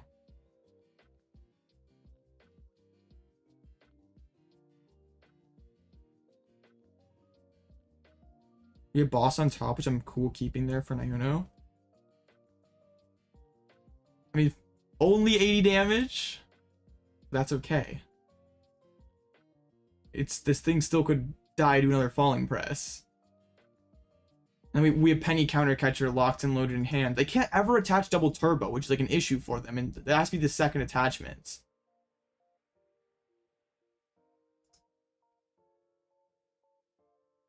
It is pretty funny. I'm just gonna go Eri and try to poke away a switch, because they could be trying to hold switch Trinity Charge, so let's. Oh, Eri's prize strip. Okay. I remember what my prize cards are. I'm gonna hold the energy. Well, I don't want to get it judged away. One less card I have to have later. Pulling press. Broken. Tina V is down. And they have to do something, but what can they do? I mean, I'm ahead now, so catcher's not alive. Hey, there's the Wigglytuff. But there's a 50% chance his arc is just gone. If I go Nest Ball to Tina attached to it.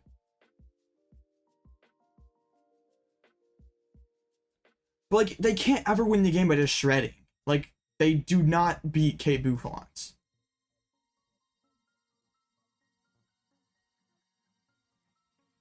Next time I probably Iono them back, try to hit. This list is so cool. There's Nest Ball. Wait, Squove? Now I don't even have to KO two multi-prizers. They Squove down to 1 card in hands. Okay. Flu gave me a vision? I didn't have the flu. Not recently. Well, I guess it was. Let's just thin a card. Like, I don't want to draw Mawile off an Iono. Let's just grab it. We'll keep the pads around. You will falling press. Not game over, but still. Knocks out next turn. Yeah, we should still always win this game. Now, Lax is not needed this format. Iono off the top, off the Nest dash was pretty busted.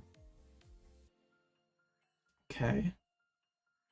Came back different, I'm trying. Evolve. Attach. I don't care. I win with boss's orders next turn. It does not matter at all. Like the Skwovet got benched. And also, yeah, if they just hit with Arc, they just lose the energy. So we just grab boss, just have it.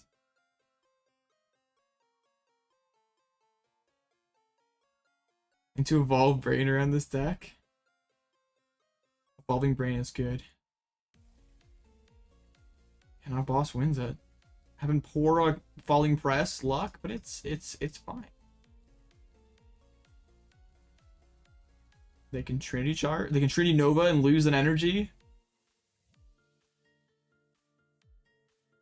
Yeah, that's not Turo. I had to Turo the little squirrel. We take those. The max belt. Oh, I should have put Charm down. I'm a goofy. I can lose this game now. Let's go. Okay, crap. I have to, I win autopilot. We can lose. This is bad. Should have grabbed a, hit max ball off the Iono before. It's not pretty broken, but okay. Okay. Counterattack Pinsir. We do that, right? Yeah, because then we can... We Giacomo and go Lost Headbutt. Oh my goodness. We're probably like actually Iono to 2. Okay, how am I actually winning this game though? I'm not sure, to be honest. If I put Charm down, we have no lost condition, which is kind of frustrating, but that's okay. Now what? Got to Penny, I guess is pretty good. They hit again. Oh my goodness! I can't believe I did that. Kill their Skwovet in 2 turns. We could. I mean, what can they really do with just 3 cards here? We can just keep sending things to the Lost Zone. Judge. Alright. I mean, still would need a pretty crazy 4 cards.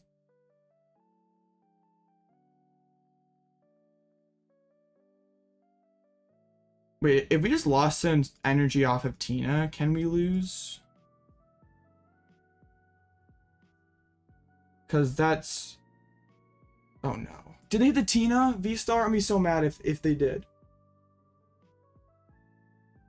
Please just shred. Nest Dash. No.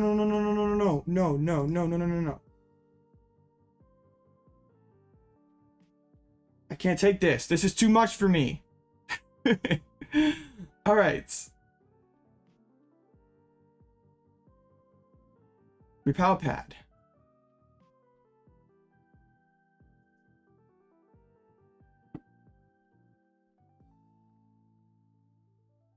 Let's just try to put a double turbo on top and win this next turn with Cyllene. My goodness, why did I have to make this harder than it had to be? I just have attached a charm to the Klawf and we can't lose the game.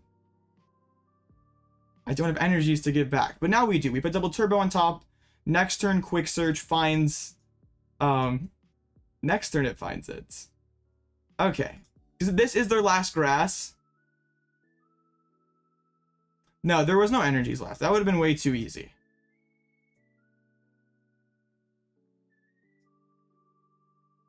Alright.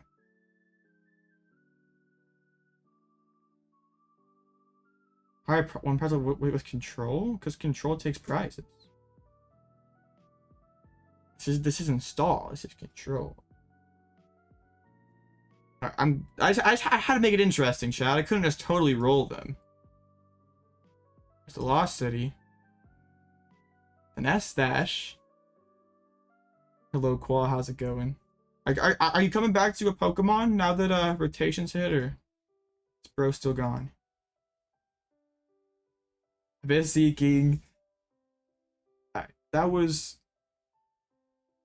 harder than it had to be, but that's okay.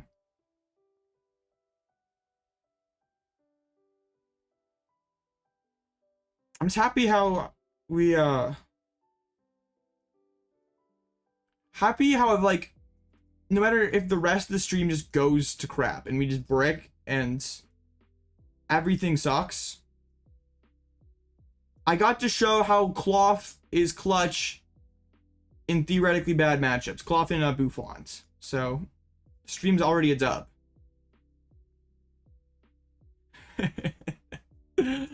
Oh, why'd I have to make it so hard?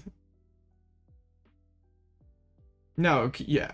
That's like a really common misconception, because just because control is trying to be more defensive and taking away your resources and like actively remove win conditions from you, a pretty good way to remove win conditions is knocking out your opponent's Pokemon.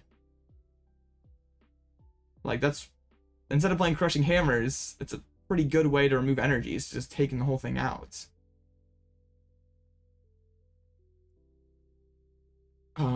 Yeah. Charizard's the best control deck. It knocks everything out, is what I'm trying to say. No, I'm not. Okay, 3-0. That was way too sweaty. I need to not do this.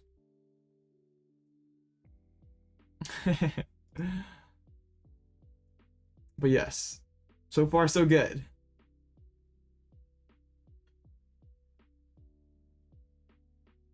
But yeah, we should have if we put out Charm or any tool on the Klawf, we could not have lost the game.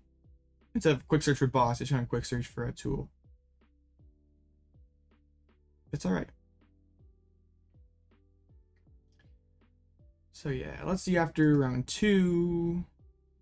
Still Zard, Lugia, Future, Pal, all the popular decks doing really good. Artina, Ancients, not doing so good.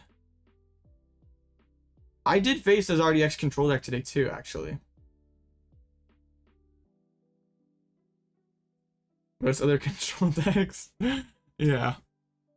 Lugia best control deck. That rat just blows up everything, and just taking 6 prizes is the best way to run your opponent out of options. And King also 3-0? Sheesh, the list is going hard. Oh, bro's face 2 Zards, 2 free. I love the psychic energy in here. Klawf is so broken, but we got a psychic energy. It's fine.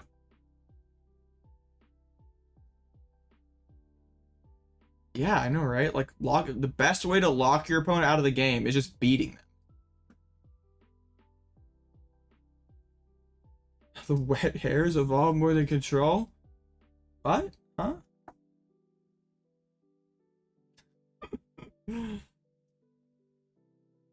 Interesting. Okay, I promised, bro, I would look at the Entei Valiant list, so that is what we'll do. We got like 9 minutes, like 7 matches, so we can do this. Let's find it. All right.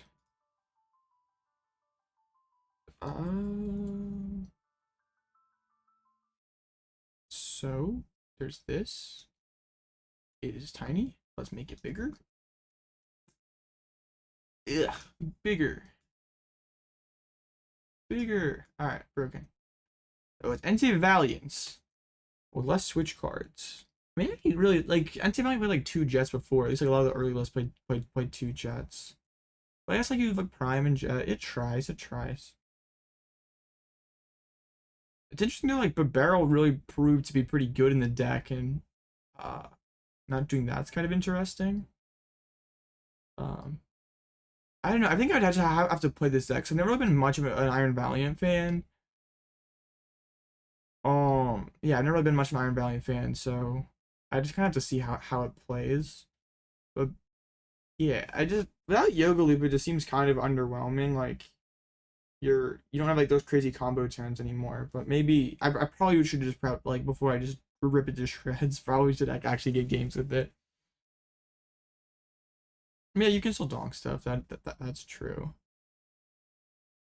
And there's still multi-price turns that exist. So Radzar's still a pretty good attacker. Moltres is a pretty efficient one pricer. Like Devo's a good card. I don't think it's like it's not totally awful. Like it can't be totally awful. But it was like a maybe tier 2 deck last formats. And it lost Rope and Metacham. So I don't know. Okay, I tried to play Ursaluna Control this afternoon because like, okay, this deck seems really cool. And I've been asked about it a lot. So like, okay, let's play Ursaluna. This is going to be good. And my brain was fried by 2 games in. It's like, I can't do this. I'm not smart enough for this deck. Like, it's definitely good, but I have no clue what I'm doing, so I just decided to be a bird enjoyer. Continue to just do the bird. But yes, 3-0, cool Entei Valiant list. It seems pretty neat. I'll have to, like, off camera run it and see how it feels. 4 matches left. It's always the stalls. It's like no longer the Agardi gamers who are making the rounds go at a time. Now we just gotta blame the stalls. Yo, bird control, Rubik. And this is everything but the kitchen sink. We got Luxray, Snorlax, Radzard, other Luxray, Bouffalant. Cooking for sure. Yeah, 3-0, so far so good. Isn't paying any attention to the Mist Energy on your Lugia? Wait, so how does Moon say if it does knock your opponent out, it takes the 200 damage?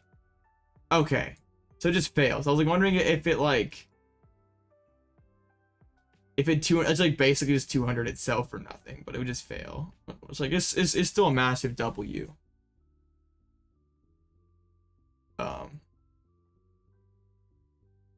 What's the ace spec I have? I have Hero's Cape. I guess it's really like the only one that makes sense in here. And it's really, really good. Like on Klawf, on Wigglytuff, Bouffalant, Chi-Yu. Hero Cape is very good. Like Prime Catcher isn't really needed because I'm Counter Catcher. Like what? I mean, Master Ball. We just play another Ultra Ball before we did that. Why am I drawing a blank on everything else? A Maximum Belt. Yeah, it doesn't make sense. Neo Superior Energy. Who plays that card? Yeah. Yeah, Hero's Cape is by far the best one.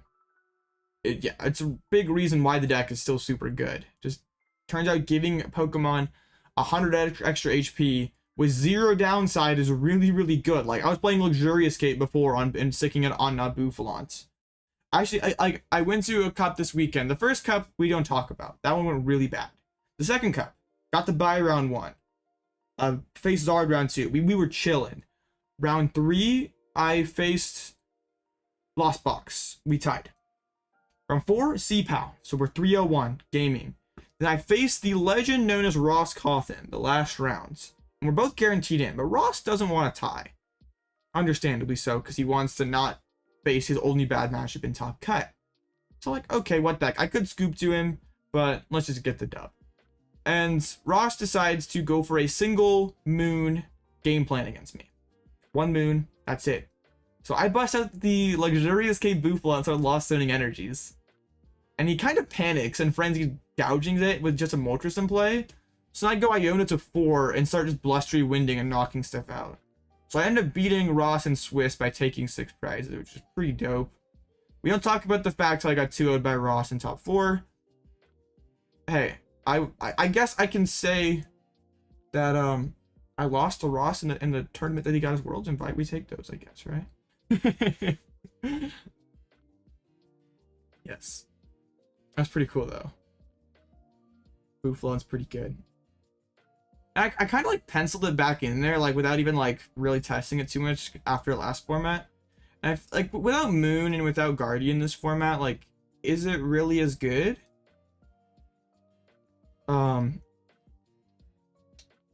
I think it is still. Is Klawf the best response to bad matchups? I think so. At least that I've found and tested. It's pretty solid against those Arc Piles and Lugia.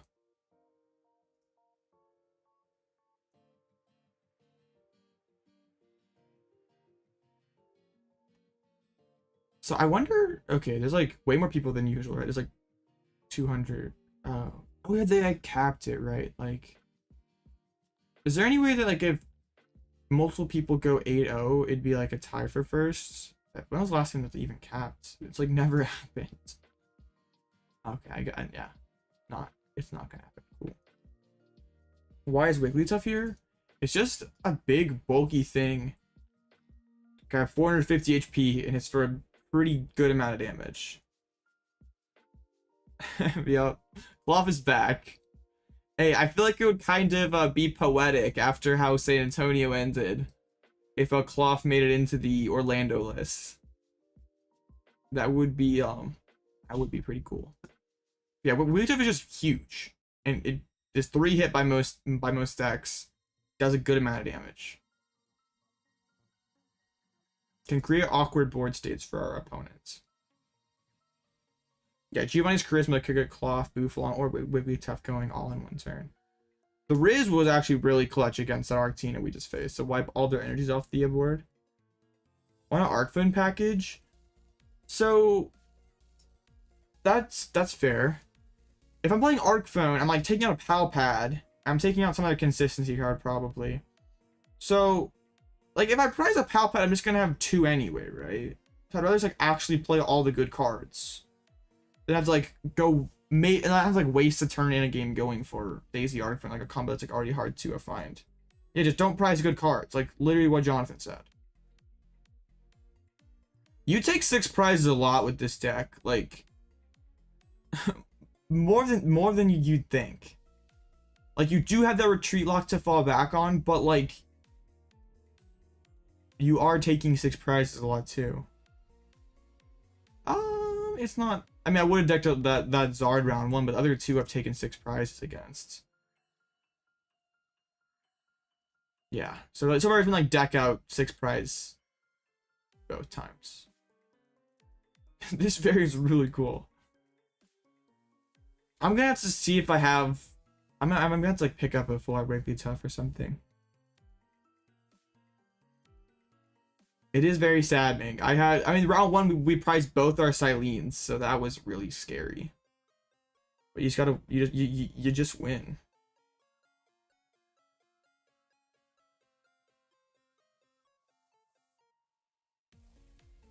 Winning is good.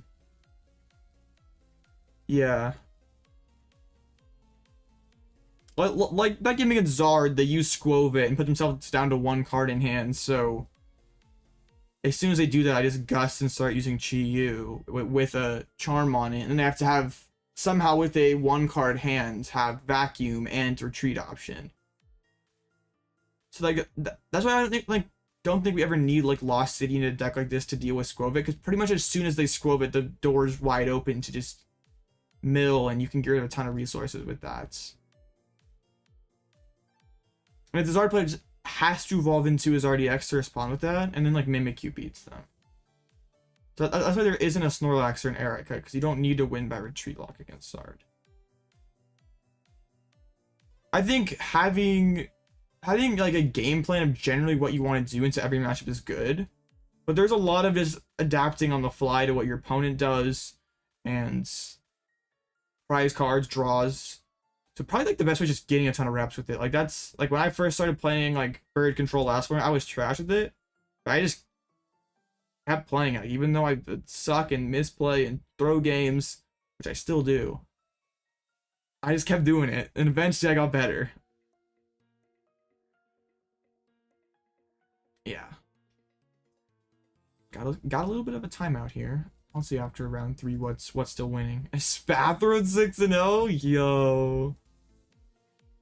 Is Future doing quite well? That would be kind of sketchy.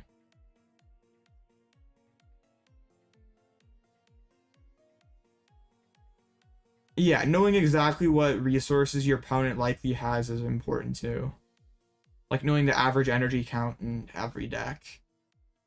What decks play vacuum, which ones don't, which decks play switch, which ones don't. Like having like a game plan is good. Like theorying out matchups is good. But there's only so much you can theory because like people do crazy stuff against control that you might like that like isn't rational, but like it happens. C-PAL. Okay, C-PAL. Double lightning energy. Only prime catcher for Gust and a switch as well. Alright. So for C-PAL, they do have 2 switch options, but they're both easily discarded. So they can't really bench the barrel against us. So Wigglytuff with Cape on it, plus an Iono, Tailback's Caliber. Gonna be the game plan. And like early Luxray to try to poke away resources to force them to get moving along could be good too. What's up, Dank Pepe?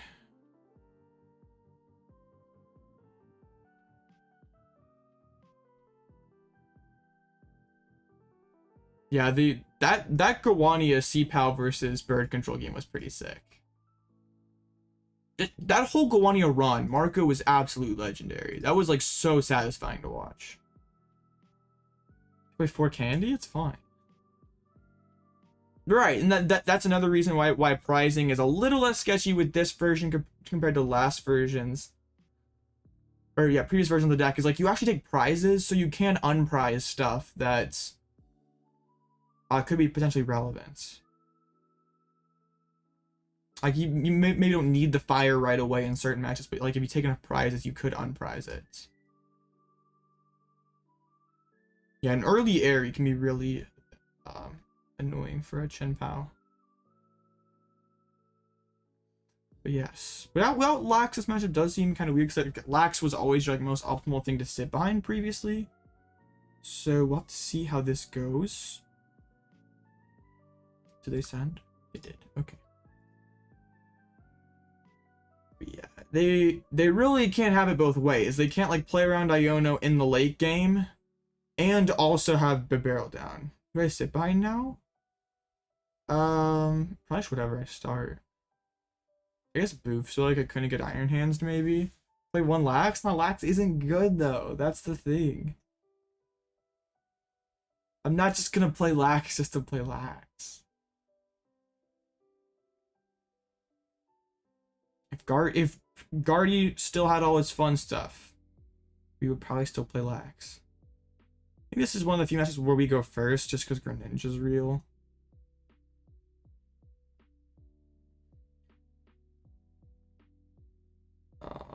Okay. I've faced Chen-PAL like 3 times in tournament with bird control this format, and every single time I've opened this stupid firefish. Oh, they opened Doof. That's pretty good. Okay. Prize the Pidge. Boof's in there. Luxray's in there. Mawile, importantly, is in there. Got Wiggly. Cheren, all the Arvens, all the candies. Pal Pad's not here. Forest is here. Cape is here. Alright, nothing too bad.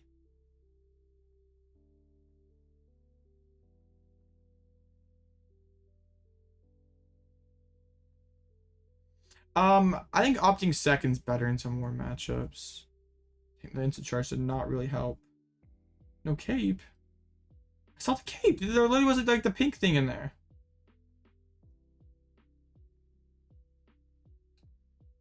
Having the early Aries good, but no outs at Pidgey kind of sucks. I like to get that thing going sooner rather than later. Yeah, opening the Doof kind of stinks. They can KO everything at will, but also their resources are super exploitable. You win Zard with Mimikyu. What was the item that I grabbed? I wasn't even paying attention. happen. Okay.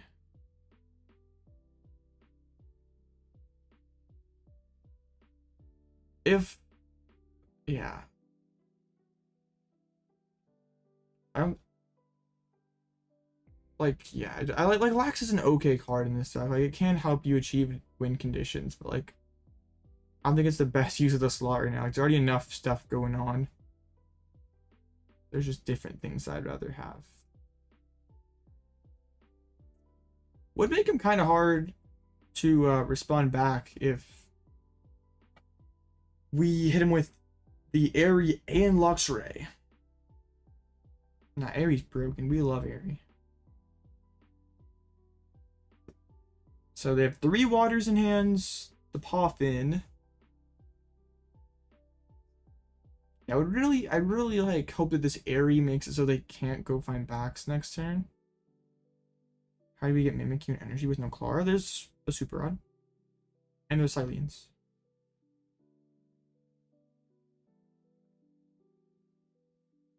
Who is we? Yeah, I just Rod Nest Search. I used to have a Thornton in like the very original list, but Thornton was kind of mid. I just go 1 Friggy. That's super exploitable if we could get the Wigglytuff going. And they just pass. He's not hopeful. There's an Ultra Ball. It's even Irida though, so this Chi-Yu is going down. This is kind of scary with how slow of our start is. Alright, that's a little something. Gets us moving along, kind of. But they can just like effortlessly take this 2-prize knockout, which really, really sucks.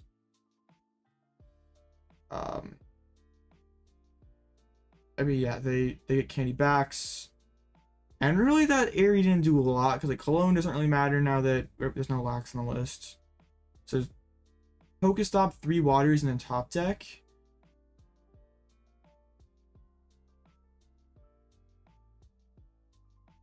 Two Mintina this format? I don't think so. I mean, it would help with control. And Lugia, maybe? Seems kind of copium, though. Right, come on. Bruh. Okay. Alright. I see. I understand. Oh, you're saying it's bad. Okay. I misunderstood. My bad, my bad. We get Eri again? That'd be super broken. Oh, something that they just got all the energies being like, I forgot my weakness. Let me just nuke. Okay, top deck Forest? Nah, just kidding. I wouldn't use it like that anyway. Dang. Another Turb.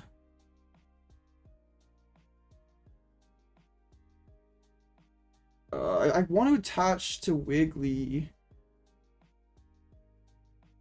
But then also, okay. We have to get Pidgey down as well. This is, I don't like how far behind we've started here.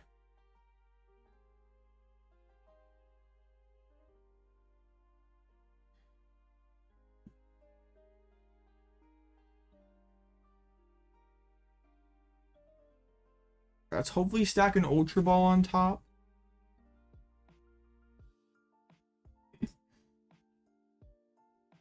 That's a yikes. I think we do want to retreat into Mawile. As gross as it feels. Oh no, that's not much. Alright, well, that's bad news then, Darren. That's very rude. Burning cards is not very nice. What if they amp my Mawile? That would suck. But also, I guess I'd rather them nuke. Rather than nuke Luxray than amp. I guess I don't really have Why is there a Jigglypuff? Because Wigglytuff EX is broken.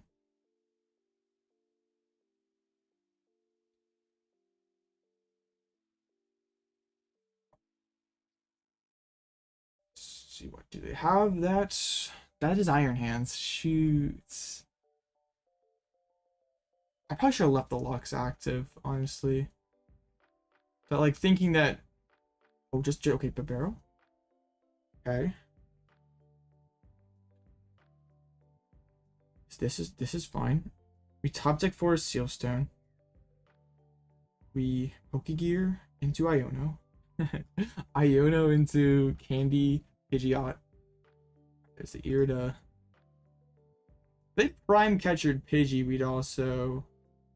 No, I need Wigglytuff to win this game though. That's the issue. Like if I just sack the Jigglypuff for an Arven, like I'd rather just hide behind something else and instant charge, even if I whiff this turn.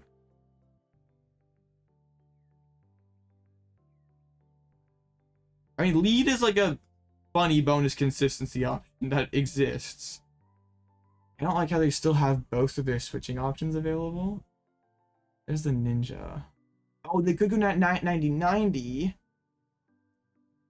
That would be kind of bad. Then we go Cape Luxray Fang Snipe, pull up this thing, and get to work. Yeah, I guess they got one dupe down. Super cold. Yeah, I assume they're gonna go for the Ninja play. That's okay.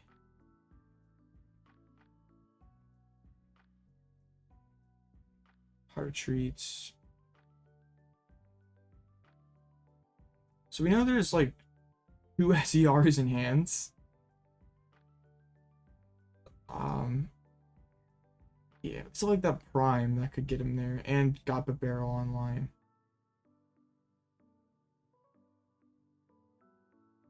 This is gonna be hard.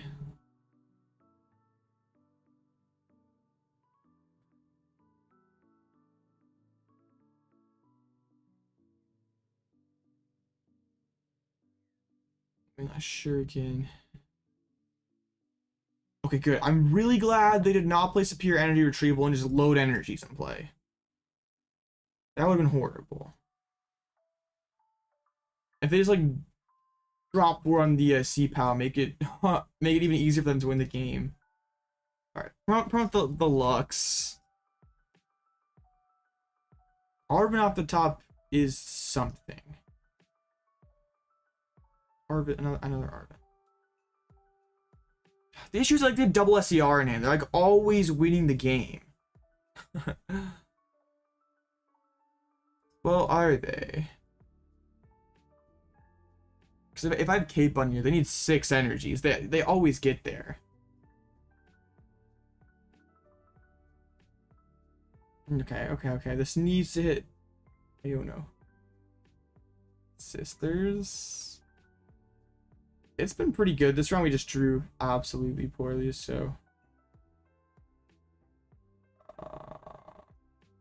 Yeah, I don't really know what we do now, chat. Hoping to hit counter catcher or something off of that Pokestop.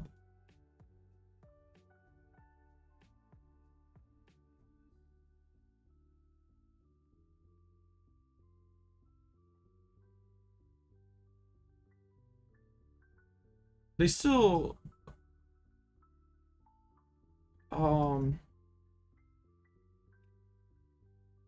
so we can go boss Bib, but then they just SER and pretty much win. So we can't even go like Mawile LOR. I think we'd have to Cape Luxray and hope they don't have it by some crazy miracle. Their hand's pretty big. They have so much draw. They got the Pokestop. We needed to be like Gust too and force them to discard too many energies. I guess both those plays, both Cape and pulling up a barrel, both force out two more energies. Oh, they have 3 SERs. Yeah, this is over.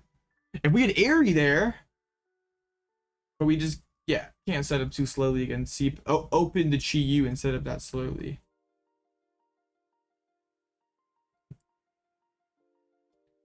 Dang, so yeah, they got it. Well, that kind of sucked. But yeah, the 3 times I faced Chen Pao in tournament, this format, I've opened Chi Yu every single time.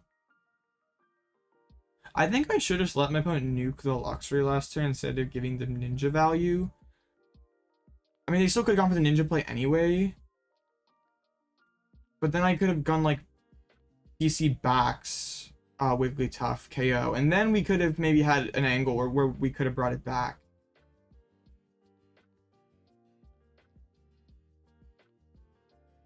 But yeah, they have they have at least, I mean, yeah, they have enough energies.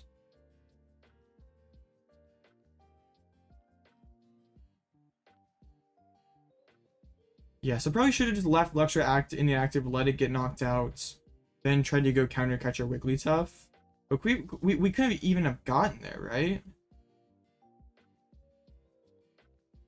They have all 8 energies broken.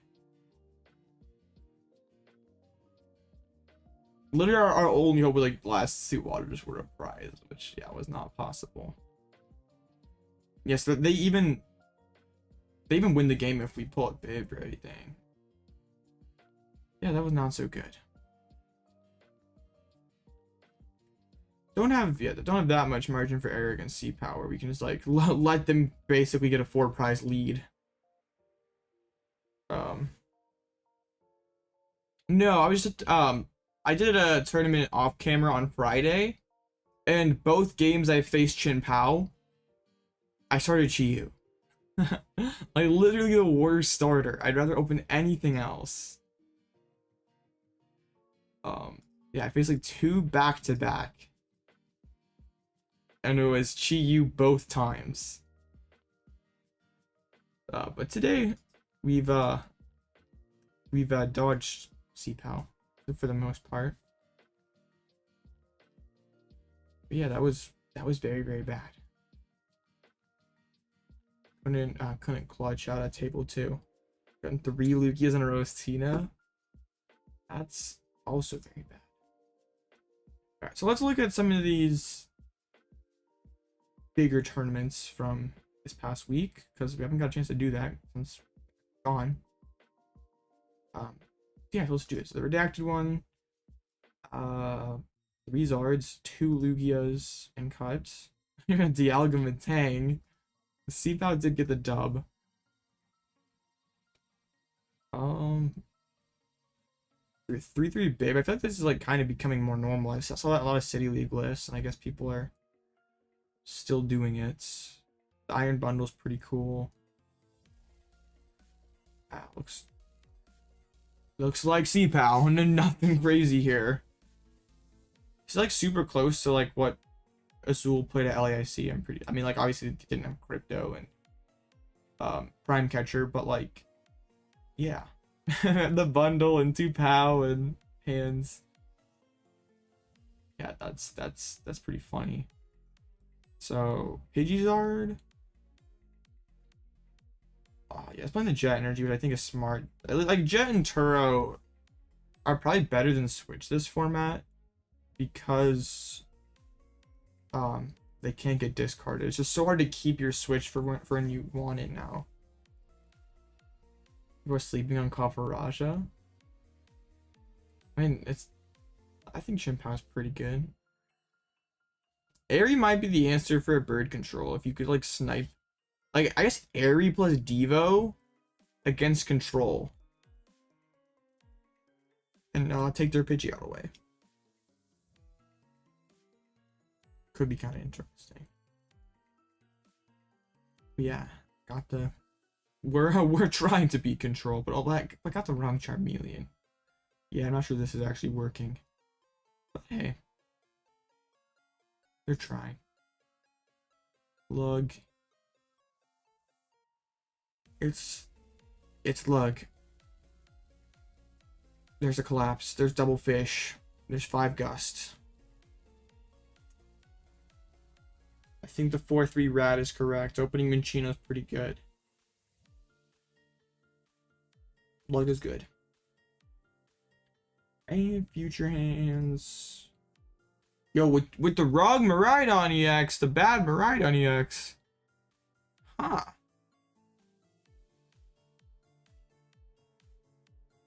What else? Arven and one more counter catcher would be better? In the Zard list or in the control deck? This card seems kind of goofy. Like, I mean, this is a higher damage threshold, I guess. I guess it's like probably... It's probably like a solid answer into like the arc matchups. Like, it at least can one-hit things. I guess it's alright. I haven't really seen Goldengo. Like, what is Goldengo's win rate even been? 43%. Yeah, it doesn't really have any great finishes yet. Oh, I guess we're playing Goldengo without Palkia. What are we doing? Yeah, people have forgotten about the Palkia in their deck. All these closed list tournaments. Come on, people. Yeah, Goldengo kind of struggling. I feel like the deck should be alright. But I guess if people are doing all kinds of jank stuff with it, then that might be the culprit then. How I lose to PAL? I set up way too slowly. Giving your opponent a 4-prize lead is not very good. Turn 4 Pidgeot is absolutely goated. I guess the Crosswitcher loss does affect Goldengo more than Chien-Pao, because like Chien-Pao like sells Greninja and Iron Hands to have a more favorable prize map, where like Goldengo needed those switchers to go 2-2-2. Yo, Pokemon catcher Goldengo? Stop catcher? That might be the sauce. Dude, the Espathras are 4-0. Okay, what is Espathra cooking? Espathra, Banette, Latios. Okay, Fluttermane.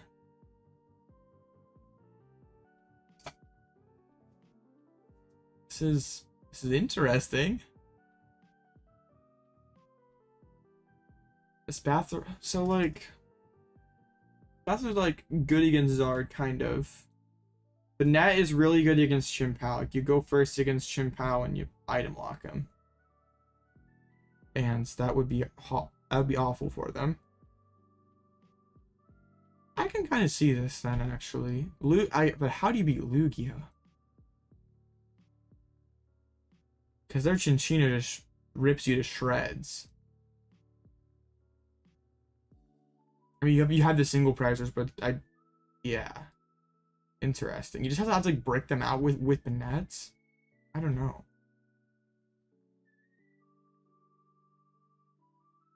Since the Limitless tournament, you spent all your TCGM trying to counter against turbo hands for your Lugia deck.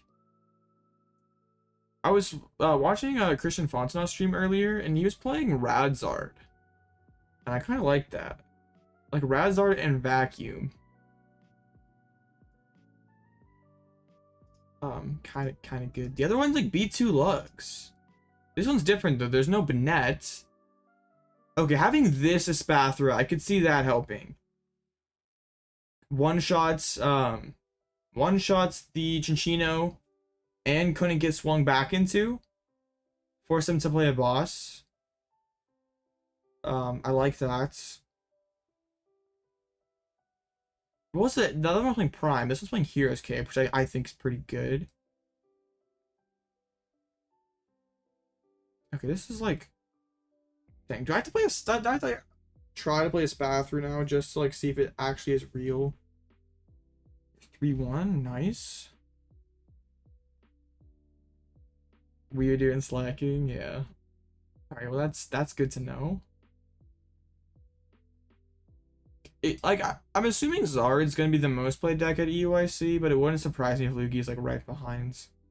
It's totally crazy how like Lugia has done a total like 180 this format, where it's like absolute garbage last formats, to like debatably the best deck in format. Like, bro, where all this come from? Pull out Banette with Salvatore more. Which one was the Banette one playing like Ultra Ball and Salvatore and like playing like a Luminion? That would be pretty cool. But like also you don't have great odds of opening Shuppets. I guess you do have a lot of free retreaters. You have the 3 Flittles, you have the Mew. Yo, what actually are the odds, I wonder? There's 8 good leads, and there's 10, 11, 12. 8, 10, 11, 12, 13. There's 14 Pokemon.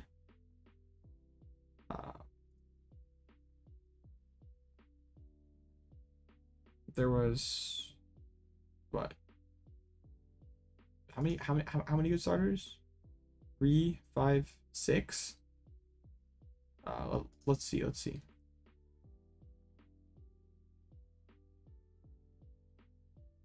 62%?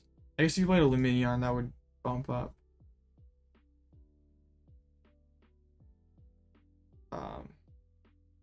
Interesting.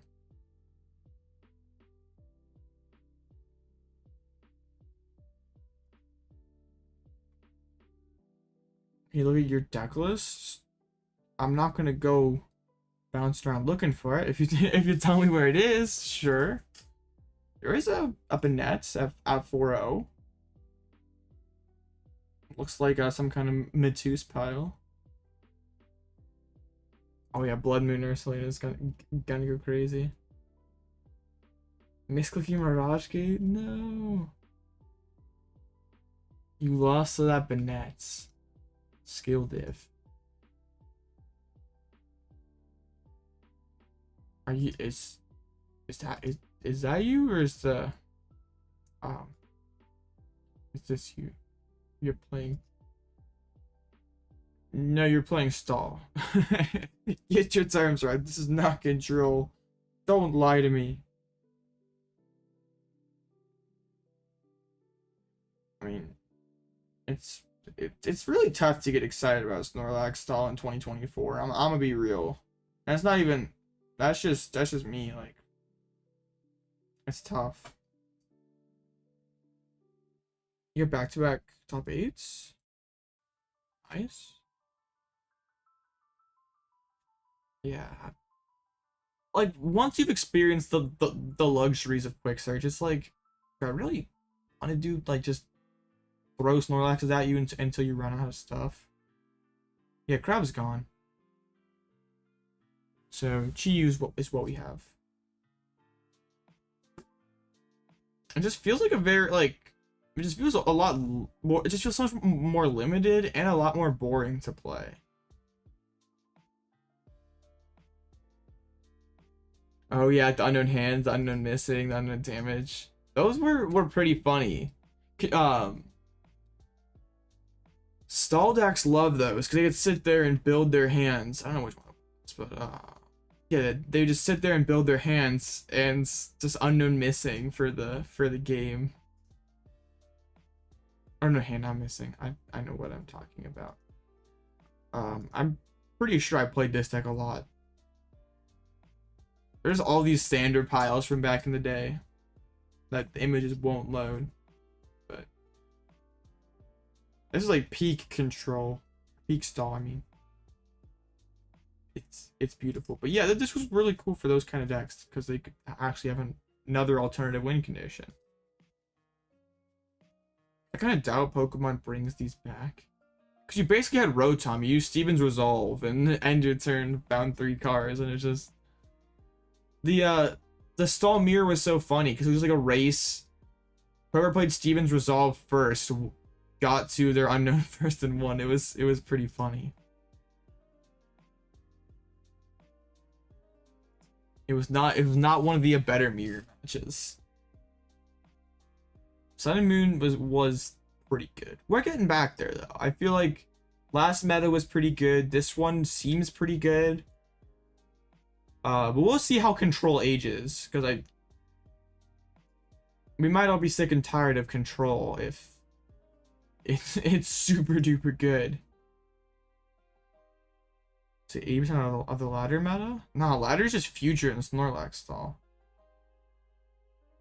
I agree, XYZ. That's a base take. What was of course, Zard versus Stall. Bibzard. Uh-oh. Infinite Skull Bidding. Only one fire, so they can't take KOs. Oh no! Oh no! Playing the Devo, that's pretty cute. I don't think that's what made XY format good. Bro, Battle Compressor and Lugia would be so broken. Imagine they bring an A-Spec Battle Compressor. Log would play that in a moment. Happens if you guys want to send deck and cram the Mimikyu. That's fine. Again, like against Lost Box, you wouldn't really be relying on Mimikyu. Lost March bots.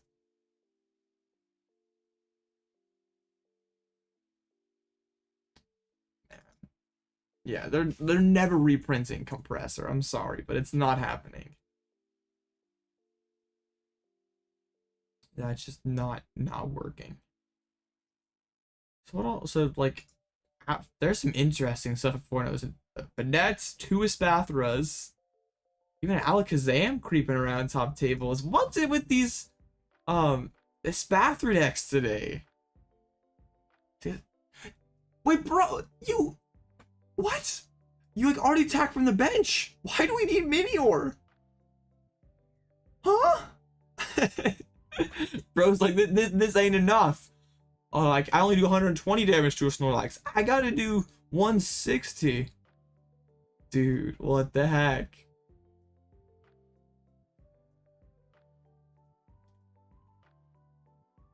I'm so confused. Bro said Bro woke up, it's like, I'm not losing to Stall. And the double hand trimmer. Bro's not losing to Stall. There's no way. Bro lost to one too many Snorlax and said, nope, I'm out. Bro's hoping for that Duskstone reprint so bad. How do these reprint Broken Time Space while they're at it? I think it would be fair to call that deck a Xatu box. Xatu pile, I think, would be the scientific term. Explorer's Guidance. Bro, you have so many good cards in this deck. Like, why do we just want to... I feel like anytime I play Explorer, it's just like I want to keep like 4 of the 6 cards and I can't. Like, wouldn't Chorus be better? Because you have like some situational stuff that wouldn't be needed in some matchups. Huh. I feel like you just go second against a second and they don't set up also. Because there's like 2 Poffins and Arven to find them. I don't know. But they're 3-1. They're the same record as I am, so. They better have beaten Snorlax Stall. They lost the Espathra Xatu mirror match. Rip. Alright. What do we have this time? Okay, this is Future Box with, oh my goodness, 4 cards. Oh no, this seems really bad. No, it's okay. Oof. This could be challenging. Between box and pile, I'd say pile has a more negative connotation. It's generally more generally doesn't look as good. Like, it generally looks like a mess.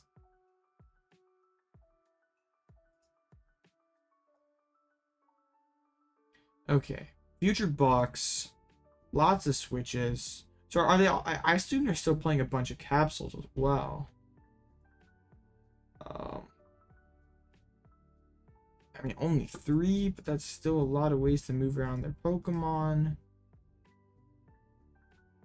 Yeah, I don't like that they can... What's the game plan versus Lost Box? Luxray is pretty good. Eri's pretty good. Like, they can't really deal with Luxray at all, right? 8 times in a row? Bro's got to play the Alakazam Minior deck then.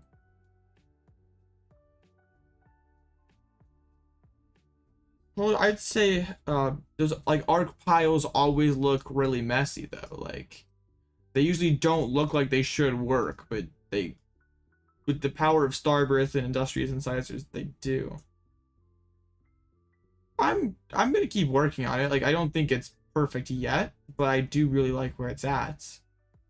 Like if I were to play Control at like if I were going to EYC and that was tomorrow, I'd play this probably.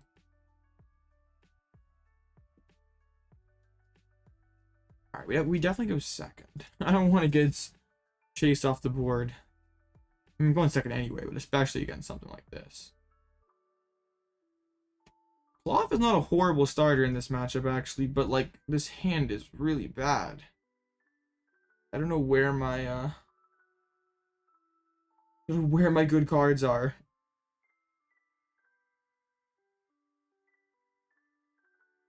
I've like not opened Pokégear a single time. It's rather tragic. They open a Crown, but they do play double Psychic Energy, so they can swing with that thing. First match you're watching. Klawf was clutch round 2 and 3. Klawf carried.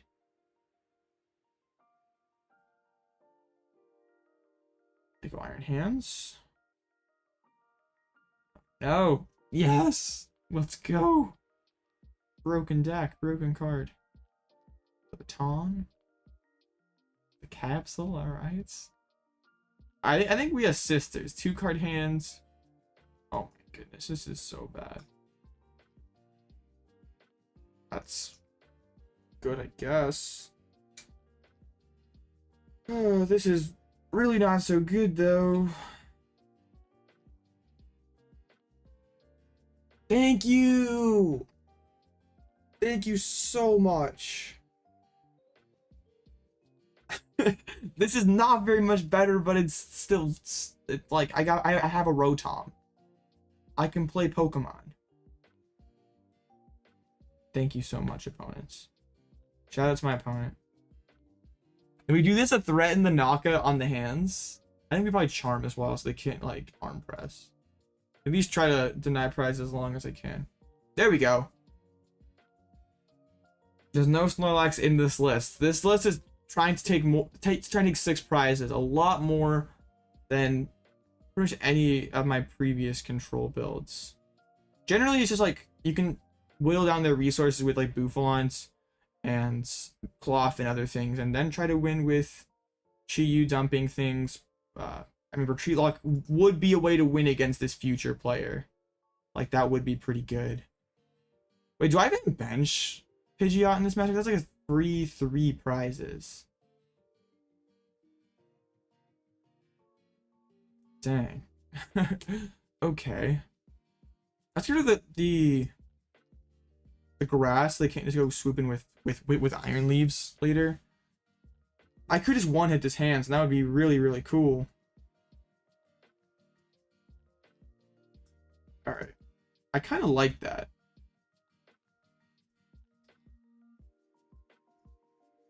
Dead Prize Cape. This is our first deck search, so let's be diligent with it here.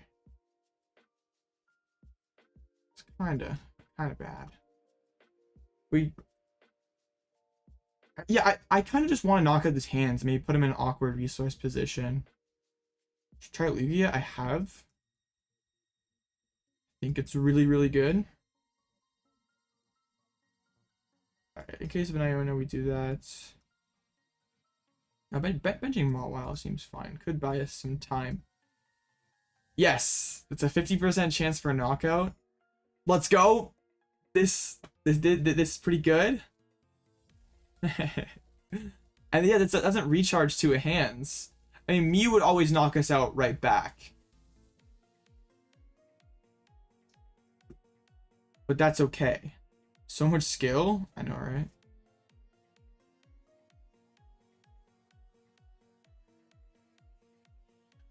Yeah, the Mew always finishes us off. Bench Greninja, that can definitely get stuck. And they have limited like ways to like, yeah, they can't really get another attack reload up quickly. So my game plan probably shifts to pulling up Radiant Greninja, start using Tempting Trap, and then going after the switch cards with Sisters and Eri. I don't know if Codebreaker is really that good though, or whatever it's called. Cypher Maniac. I think Gears are the way to go, like Gears and go second. But it's it's a little scuffed. Or talking about Lugia or this deck.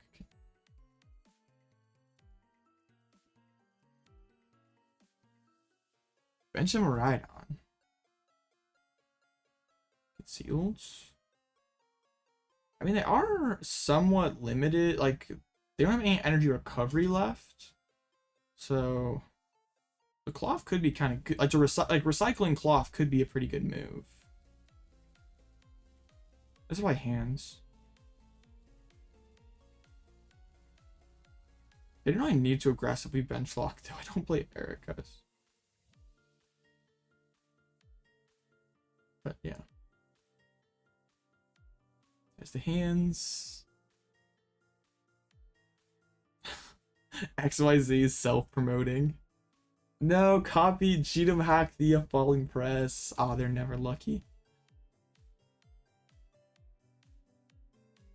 Counter-attacking Pinsir. Alright.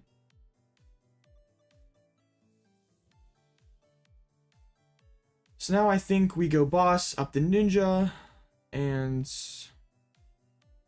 let's Pokégear first. There's boss, so we can. I think we might grab Super Audio just to have that down the road. Right, we do this so Mew can't knock us out.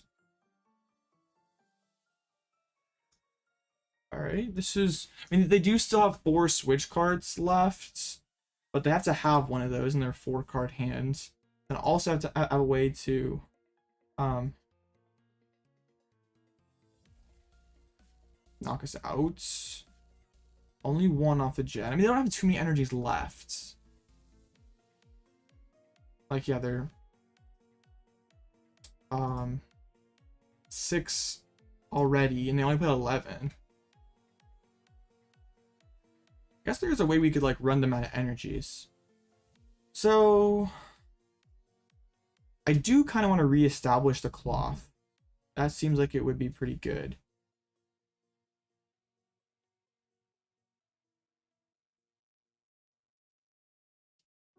I'm worried about them just going amp next turn, but I guess they probably can't, right?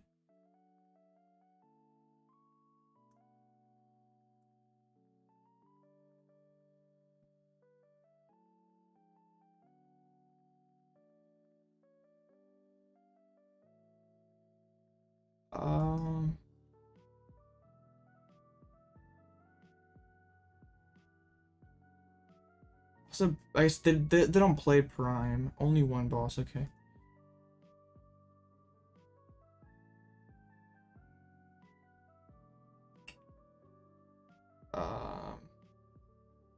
Yeah, we can bench it. It doesn't ever get 1 hit. Attempts. Yeah. This is a situation where Snorlax is much better. Because they have only 1 way, like only 1 additional like boss out. And I could instant charge. But that's okay. I'm pulling the leaves.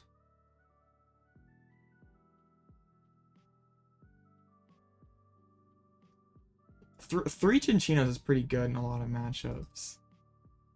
They're down so many energies. Okay, they attach, they pass. Ultra Ball.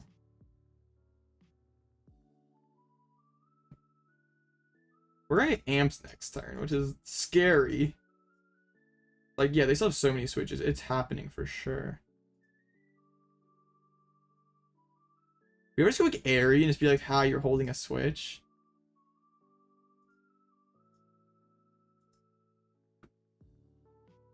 I think we no, they're not. They just don't have it. Okay.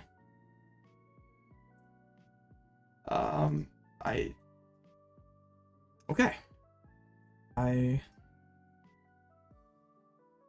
just looking at their hands, I should have just instant charged. Cause yeah, they like I don't care if they go retreat arm press. Sisters off the top is really, really good.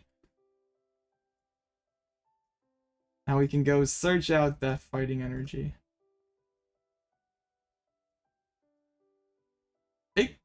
I could jump ahead with Klawf, so like why not? There really isn't downside. I don't know if Eri, I don't remember the exact wording on Eri. It could be optional. And they keep burning energies. Like, they don't have very many of these left. 6, 9, 11. They only have 4 total energies left. Then I have to have another one here. I'd like to like more aggressively sisters and chase these switch cards, but alright. Yo, what's up, PJ? We are bird gaming. It is going well.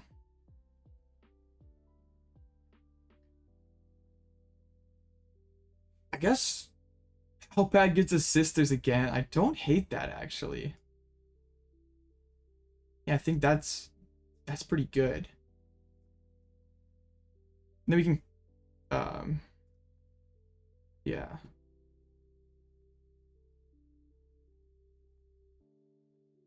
Do this again.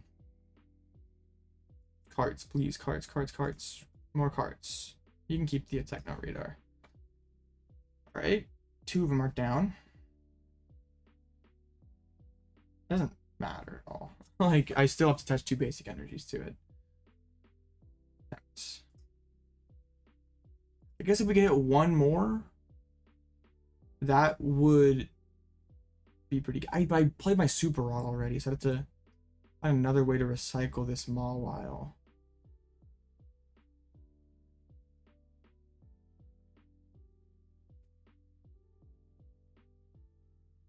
But that is 2 of our Pal Pads, so we have to be a little careful. They just draw a pass. Unable to control your birds. I didn't, since Pokestats was down, I wasn't able to see what all you faced. That's kind of sad that Jared is shutting down Pokestats, but I totally understand it. I said I never touched on that, but yeah, that was kind of a sad development out of this weekend.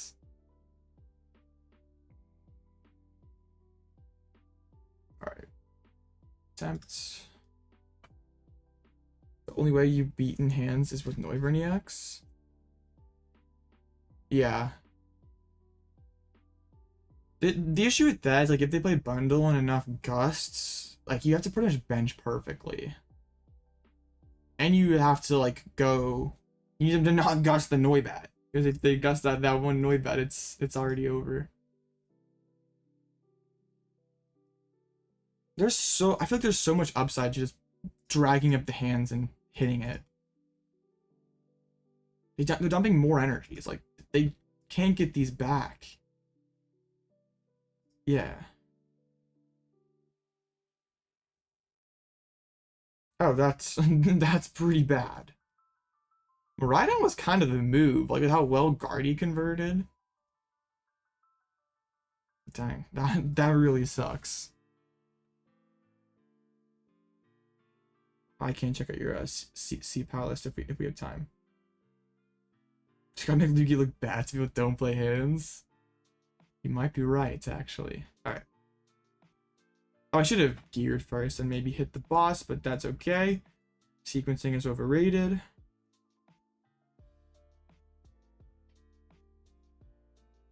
Just hit heads, chat. just hit heads. Real gamers hit heads.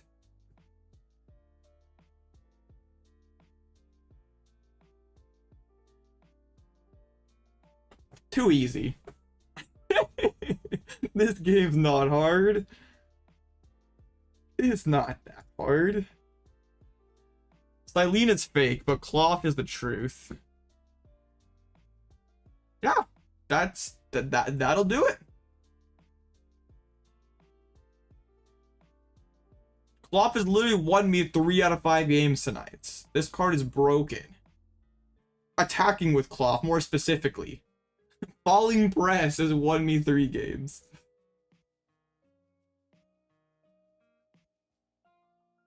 I think meeting Lugia seems pretty good. It seems really strong. Now he's Penny and just keep pushing up Klawf. And they run out of energies. They play 15. There are 10 in the discard pile. Yeah.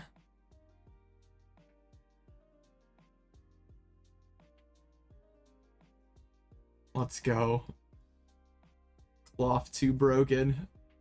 Let's see if they have the Falling Press plot armor. Oh, they do. Big nuke, but yeah. They lose energy every time they hit into us. I guess Eri's pretty cool. Alright, now, but later, yes. Okay, Penny, where are you? There you are. We still have all the pennies and a Pal Pad. Yeah, this is pretty good. I guess I probably could have just gone Blustery Wind hits. Oh, I didn't mean to press that. Oops. I meant to instant charge. It's fine.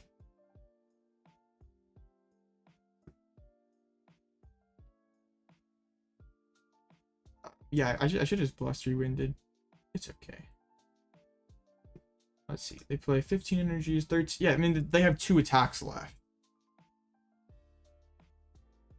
They played at the end and could have locked them. Dang King.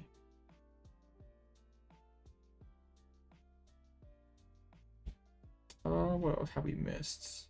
True, yeah, the bad Cyllene luck, so Falling Press always hits heads. Very real.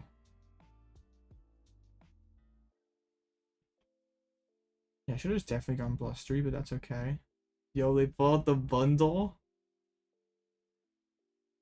That saves an energy. I don't know if that really does anything for them.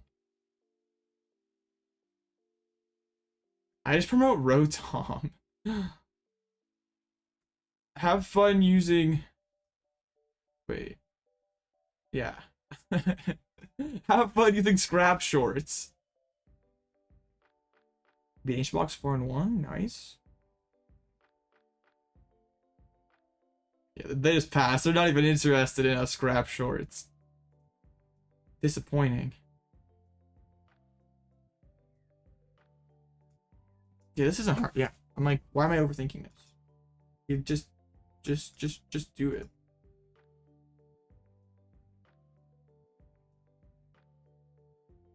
They can't possibly load up another hands, right?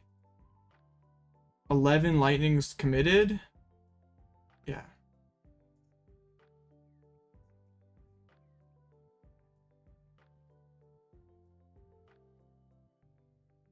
Yeah, this will do it. Let's just, I don't know, thin, just in case.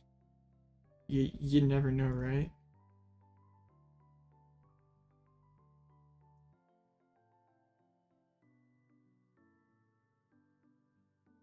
Oop.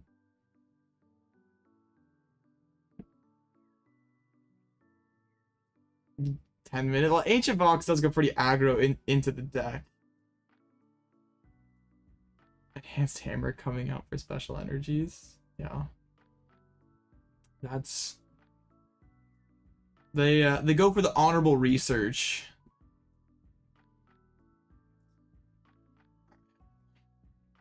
Just for the just so we can say that we took 6 prizes. We're gonna do it.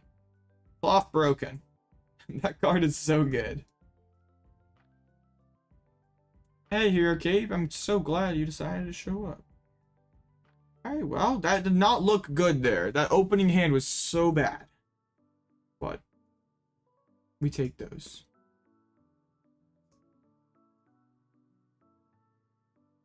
Or one. Broken deck. Man, finishing lax games in 18 minutes. I don't know how I do this. Yeah, the Farigiraf would be pretty cool. You know, he does not have the stream up. Why do you say that? Well, like, could they have played around something?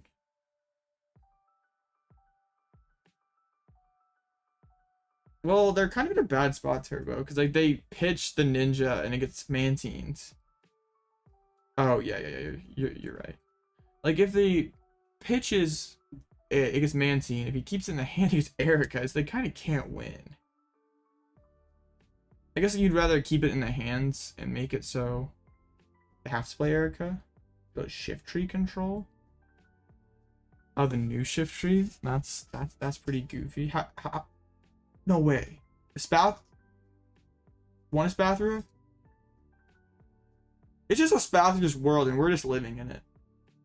I think one of the lessons from today is the unfortunate reality that a Spathroot is BDIF.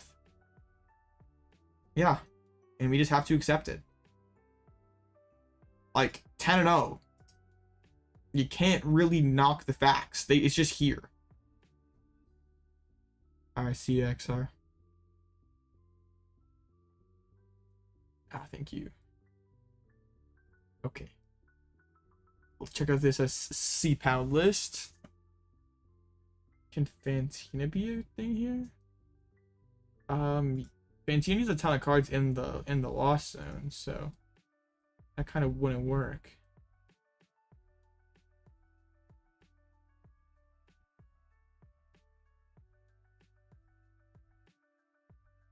Okay. Is it in general?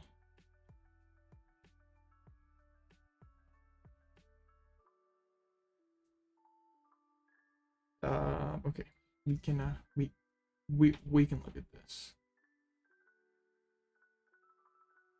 There it is. So I'm blocking Ditto and Vessel and a couple Chimpals. That's fine. My beautiful face can block them. I mean, it looks pretty normal. I guess it's missing some Cypher Maniacs. Like, it's the only thing that like immediately jumps out to me. Like, you probably could cut a water. I don't think you need Manaphy, honestly, as well. Like, Manaphy, water, those could probably be more consistency cards. Oh, I didn't see that. Was that beneath that? Hold up. Gotta check the Discord again. I saw C-PAL and I was like, oh, this has to be it. Oh, you're just trolling. Okay. Alright, well, that's not cool. I got trolled, chat. I got trolled. Lists in the description. Alright, we got trolled. Now, you know that we have to 10-second mute for a trolling. Just the way this works. Yeah, Cypher Maniac's pretty broken. Also not been that list. Like the one that's 5-0 here. Oh, beat a luck. I feel like that'd be super tough. Like, what if Luigi just like reads the wind a ton? It's really interesting. It's similar to Snorlax in a way, like playing something that has a lot of retreats and then just make it so they can't switch. Like Moon is gone. That was one of your sketchier matchups. Like C-PAL would be really easy. I'm not sure why the Tomb is in here. Maybe like slow down luck. Not sure. I guess maybe like Tomb plus item lock would be pretty hard for them. And Clannis Wasteland gains a ton of value when there's like knots. not so many other counter stadiums in format. It looks pretty cool, like similar to what like Matus has been playing for a while. It cooks Snorlax control. It might. I don't see anything here that responds to a Wigglytuff though. Just saying. Yeah, you couldn't get the bird or you couldn't draw cards. That'd be really hard. That would it should beat Snorlax. Just got back from Vancouver. Nice. 3-3-1. Oh dang, so close to a points. MJ of Snorlax control. Don't know about that. Oh, the Timmy version gets cooked. Wrong with your Chin Palace, bruh. Trolling is not appreciated.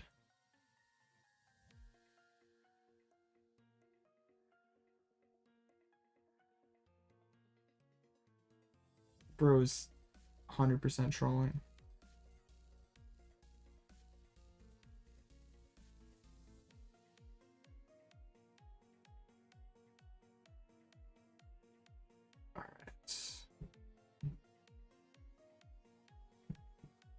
So yeah, 2 matches left. Oh wow. What's this giraffe doing here? Wait, what? I saw Porygon Z. What? Oh, what? I just saw the one Gibble. Like, wait, one Gibble? No, Garchomp. Who let this cook? This is 4-0. What? Energy sticker? 101 Porygon? Spiritomb is really in style right now.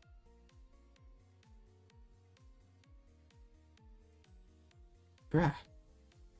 This is interesting. I'm not so sure about this. Bucky Turbo, let's go. Man. That's like all like if that hits head, that's insane. What is this Mickey Mouse? I do not know, but it is 4-0, so must be BDIF. On a coin flip heads, you get to accelerate 4 energies. So you're basically spending a candy to maybe get 4 energies in play. That's you? What a legend. This is some elite cooking. That's pretty sick.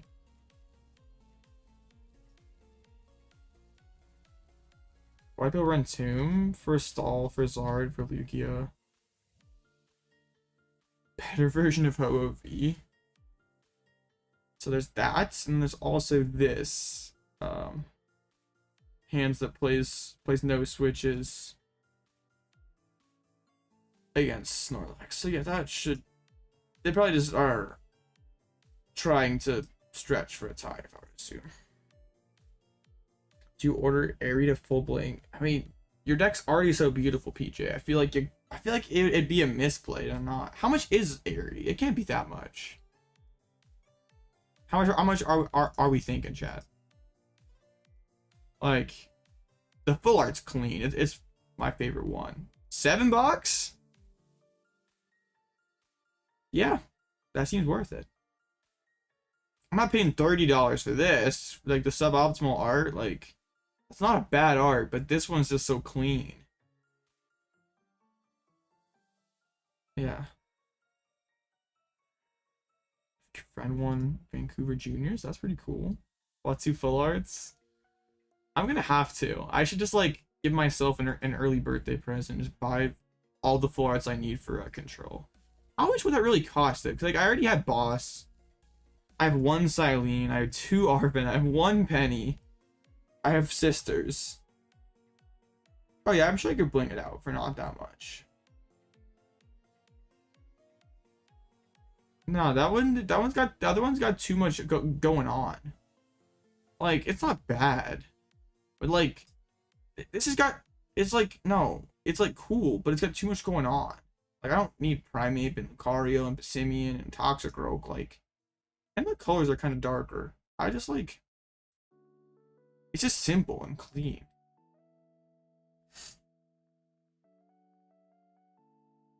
It's just, yeah, it just looks nice.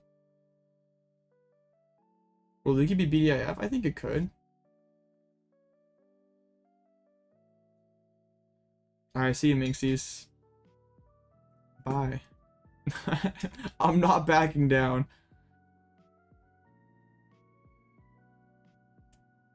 Man, unsubbing though over... I didn't even say the art was bad. Terrible take. Is that the worst Alloutblitzle take yet? I feel like I've had some bad takes.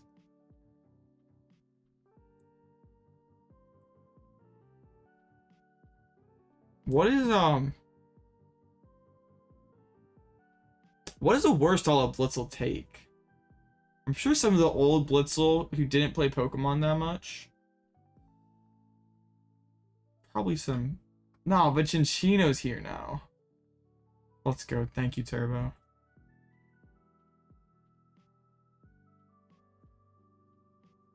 %100% buying the pretty one. Nice, okay. Guardy, I think the perfect Guardy list is out there and probably is a pretty cool deck.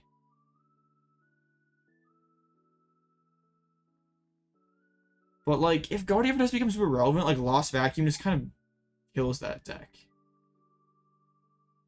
Nah. It's criminal to diss me like that. The rest of the controls. Okay, we can look. That's true. We don't count. Snorlax still like that. Is that ugly sibling? We don't even talk to him anymore. Oh, I see what you did there, Rubik. I see what you did there. I see you. Little self-promotion. Okay, okay. Miles still doesn't play Lax. Yeah, Lax isn't very good. There are only 3, and then some of them are probably in other because they're playing less than 2 Lax. No, that's Gouging Fire. That's not that in control. And that is fucking Wake. Oh my goodness, get me out of here. Alright, yeah, we're gonna head out. This is scary. What's full blading to London? Let's go. What's the top 4 in Klawf EX? So Wigglytuff is just really bulky. 450 HP. Not getting even 2-shot by too many things. And does a pretty solid amount of damage. And Klawf is really good against Lugia and Arc decks. Because to hit into it, it has to discard an energy back. If they discard an energy back, you can knock out Chinchinos in 1 hit. So they're both pretty important in the Lugia game plan. And they're like, Klawf has won me 3 games today. And Wigglytuff's just been pretty solid too. Alright, next one's up. Broken. Another Arctina. So we got the W against Arctina the first time. Let's see what they have cooking. They have an Eri, which could be kind of annoying. Mists, which does show off Bouffalants. Vacuum and Double City. And Tomb. Oh no! We gotta go first. Why are we still playing Tomb?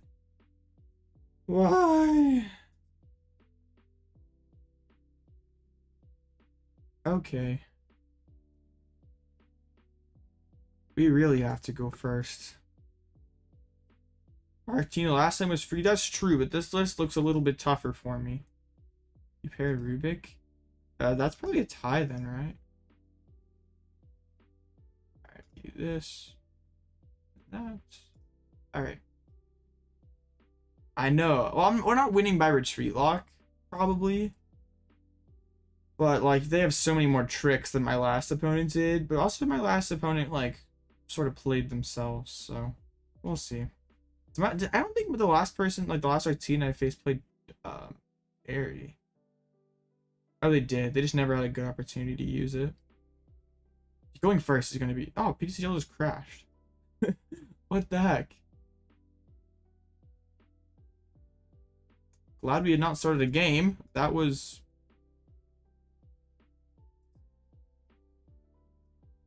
That was scary.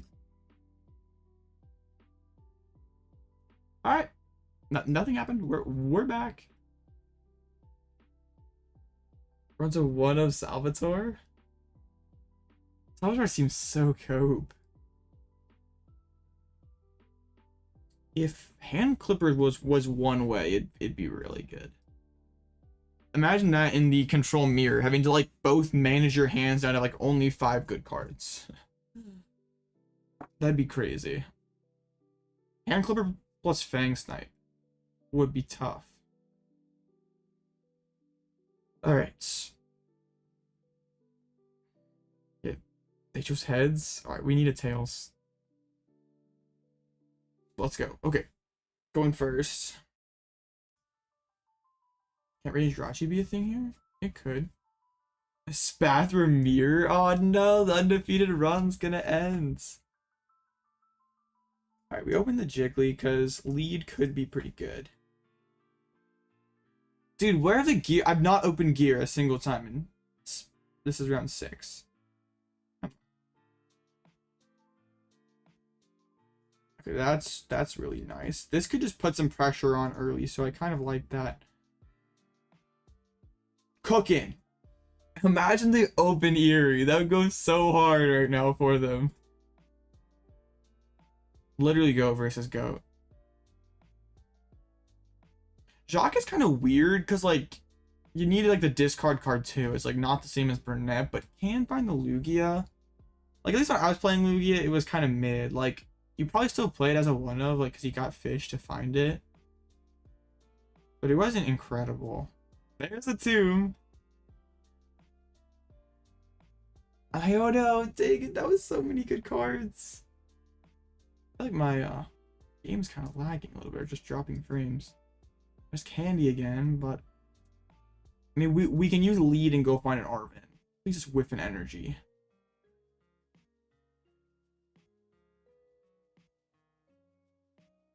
No, these knots. Does my game seem choppy for anyone else? Or is it just me?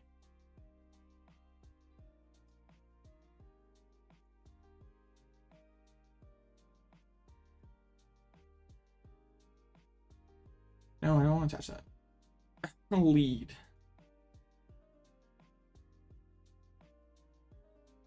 Dang, that hit was so gas. Just being able to hit with the tough would have gone really crazy. Now we're definitely on the back foot here, especially if they can Iono us again. Got them Tomb. It's crazy. Like we thought Tomb was gone, and it's like still here. We thought we got rid of it.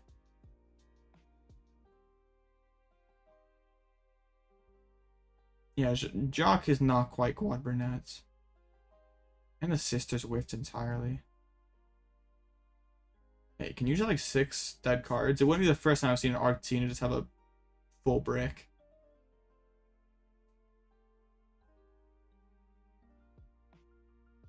Yeah, like honestly, I'm surprised it's like I feel like its expiration date's passed. Like oh no. Dude, they're not missing at all. Okay. Okay. Has the surge bug? Oh no. But this is I'm in such a bad spot because like I really can't go Klawf. Maybe I can.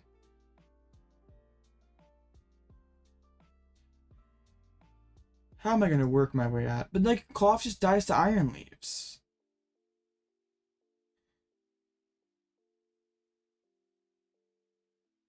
And the city. Oh my goodness.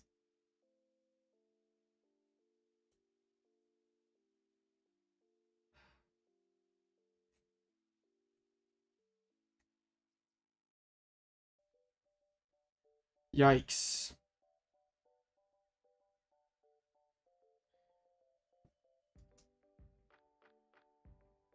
Uh, Candy's good.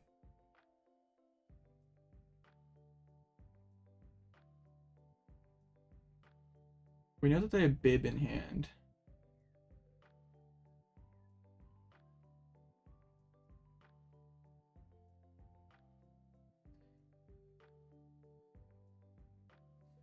Yeah, I don't really know how we, or not how we, but what we do.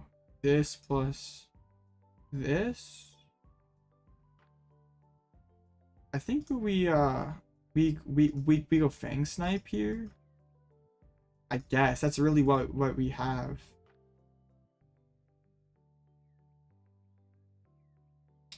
Try to maybe poke a resource away.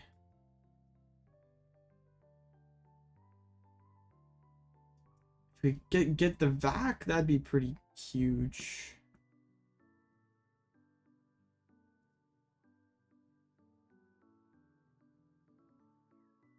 All right. Let's go find ourselves double turbo. All right. Now if like the usual rule for bugs is just like if it happens, then you just kind of have to deal with it. Like if your game crashes, they're not gonna hold up the entire tournament to helps one person get their bug resolved. So you got first place in your, you got second place in your first online tournament with RC's full picks today. Big congrats. Yeah, unfortunately, since live is such a crap clients, you just have to deal with it, unfortunately.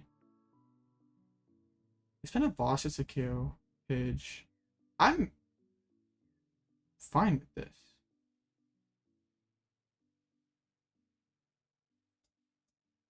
Tried Sydney because we know what's hiding in the hands.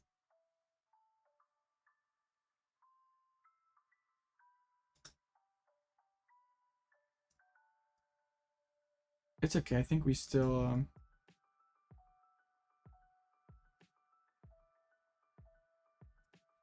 yeah, I think we still go for it. Establishing Klawf still might be the move.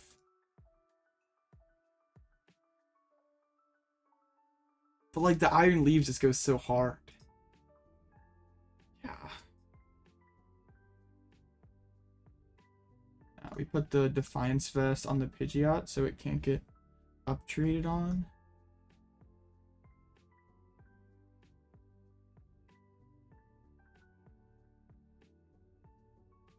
It might still be worth it though. I don't know what other win con we have.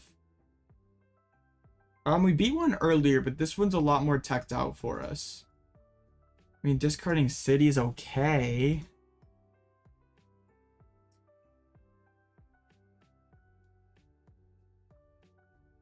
So hey, XYZ, did you see that Zorobox got 17th at Vancouver?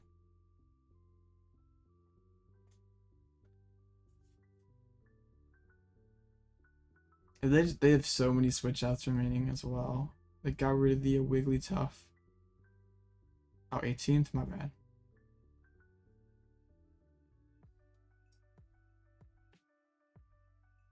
Okay, they evolved Tina. Now Mimikyu can kind of cook. Imagine they have Vacuum Boss. They go another Doof. Later Turbo LCB. Nestash. They don't have it. Okay.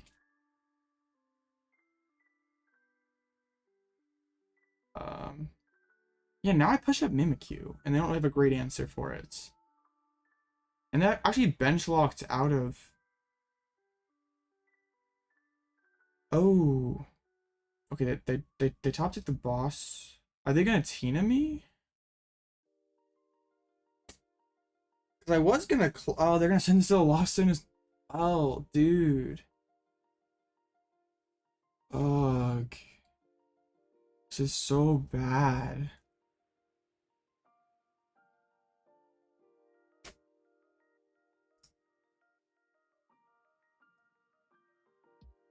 Maybe get rid of the psychic energy. Insane Nestash. I was gonna go knock out Barrel if they just hit with Arc. Pokégear. And Penny's alright.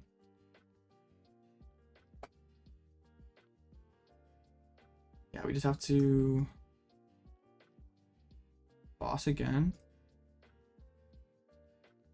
Pull back up the bib, Fang Snipe. Mimikyu could still be a win con. Only one boss left, and their board doesn't have anything that could deal with Mimikyu hit. I guess they do have Turo though. They only played 3 psychics, so I guess if they committed one. Alright, maybe there's an angle here.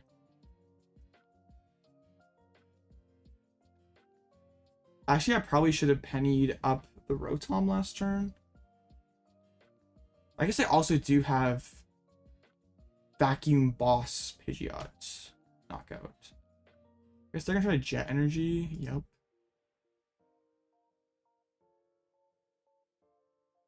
Dude, oh wait, Boss wins in the game right now. Just realized that. Okay. Yeah, I should penny up Rotom last turn and hold counter catch.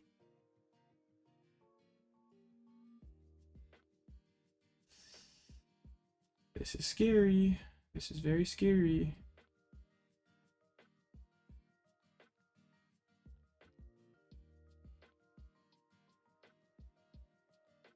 Alright, just play to research. Wait, now they could draw into the boss.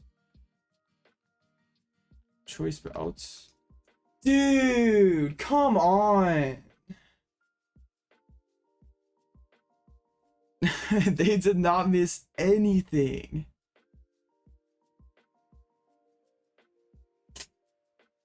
My goodness. That's pretty demoralizing. Because if they don't hit boss up the Nest Dash that one turn, I'm gonna top deck Pokégear. I Pokégear for Penny. Penny active. Counter catcher up their barrel, knock it out with Klawf, and I have Cape on the Klawf, so they have no draw, and anytime they hit into the Klawf, they lose an energy. No place with barrel and Lugia, there's just not bench space or deck space. That's frustrating. I mean, really not great matchup with the tech cards that they're playing, and how cleanly they set up. Yeah, like Spiritomb, man. I don't really. I guess if control is really that good, like Tomb's the answer. But is it?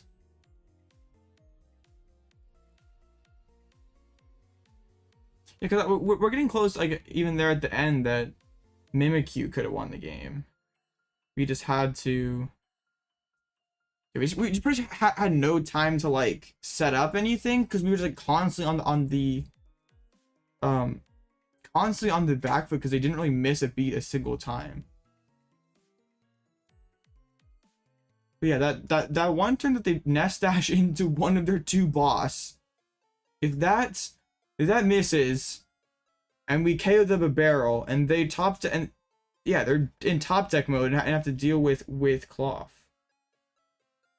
Yeah, I don't think Tomb's really that great.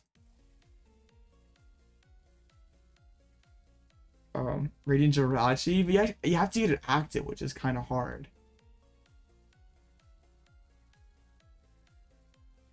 Like you have like 6 energies, so it's like hard to retreat into it.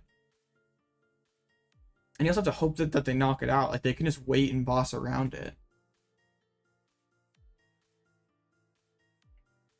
The counter to Tomb is going first and get Pidgeot up, which almost happened, but like bro hit Iono turn 1, I missed. Then bro hit Iono or hit Judge turn 2.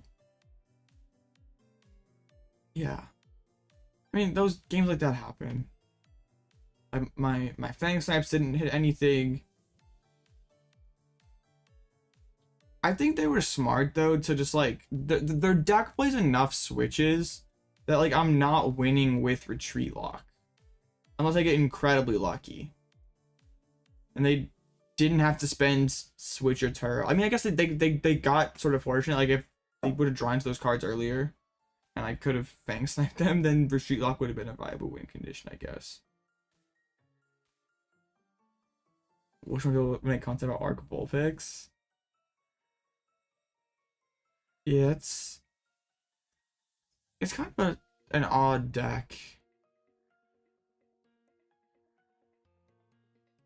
Well, rip. We'll try to go 6-2. Like, the deck feels really good. Just the losses have been kind of refreshing. Like a full brick against C-Pow, and I mean, not an insane draws against an Arctina. But yeah.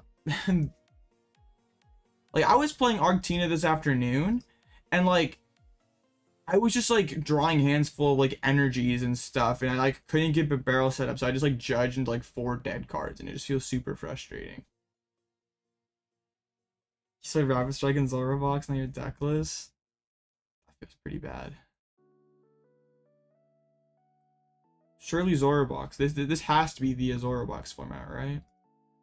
It's always time for a Zorobox. Unfortunately, the net finally lost. I can't say I feel like Lugia should be pretty good into Banette. So I got Lugia, hands. That's the Espathra mirror match, and yeah, that's it. Zoro would get entirely cooked though by Future. That deck would get rolled. Yeah, just like Lugia doesn't really play from the hand that much, so Banette's hand lock doesn't really affect it all that much. Yeah, I know, right? The Espathra mirror at 5-0. Yo, how's Alakazam doing? Have they beat up any more block gamers? RIP. They have not.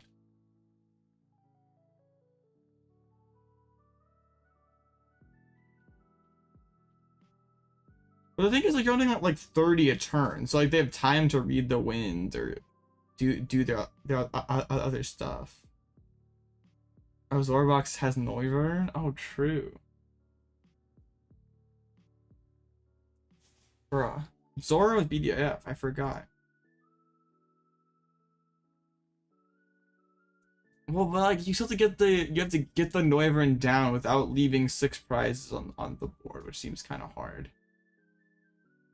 Because you like can't probably bench a Curlia, right? I don't know. It's like not instantly over, but yeah. Zorobox would ironically be the best deck in format. Just like Cape.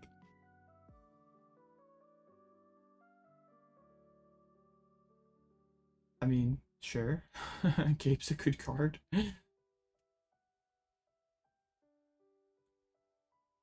Cape Slowbro would be pretty epic. Kind of the dark side and play Lugia. We are very accepting of all Lugia gamers. 1-1 Spidops and Wug Trio Mill. Now that's some sauce. Wug Trio.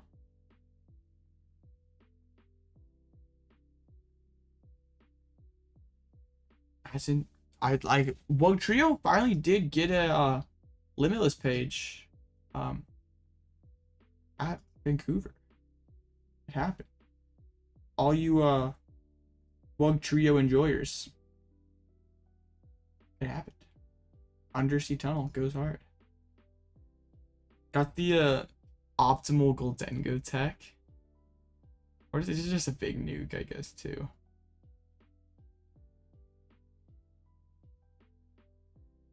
You already had Luxurious Cape, but I guess like just throughout the game, that could be pretty good. I guess he's also putting Cape on Jirachi versus like LZB. Yeah, that wouldn't be too bad. Zoro plays Master Ball. I could slam down an unknown V. That seems so situational, though.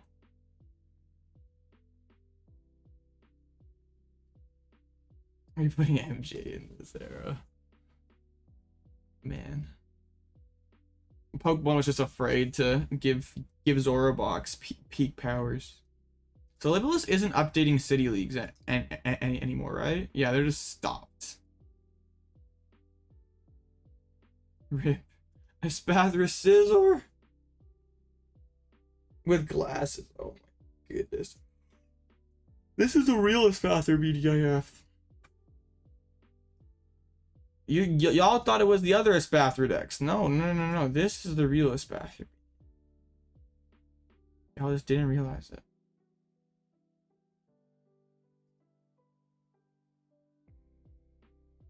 Oh, they are? Oh, I did not know that. I just assumed that they stopped updating them because the set came out. I thought I heard that somewhere, but maybe they were misinformed. Rip City Leagues on break. Scizor is a pretty efficient attacker. But yeah, like what deck needs that? Like, well, Goldengo needs more than just Scizor. What else left here? Lost Box versus Zard? I'd love to face a Lost Box or a Zard. Instead you give me these Arctinas. Like, they're not even doing that well. It's the only one I could have faced. For grief by the Alakazam. Man, this has just got me all kinds of out of sorts. That was probably one of my few bad matchups of 4-1.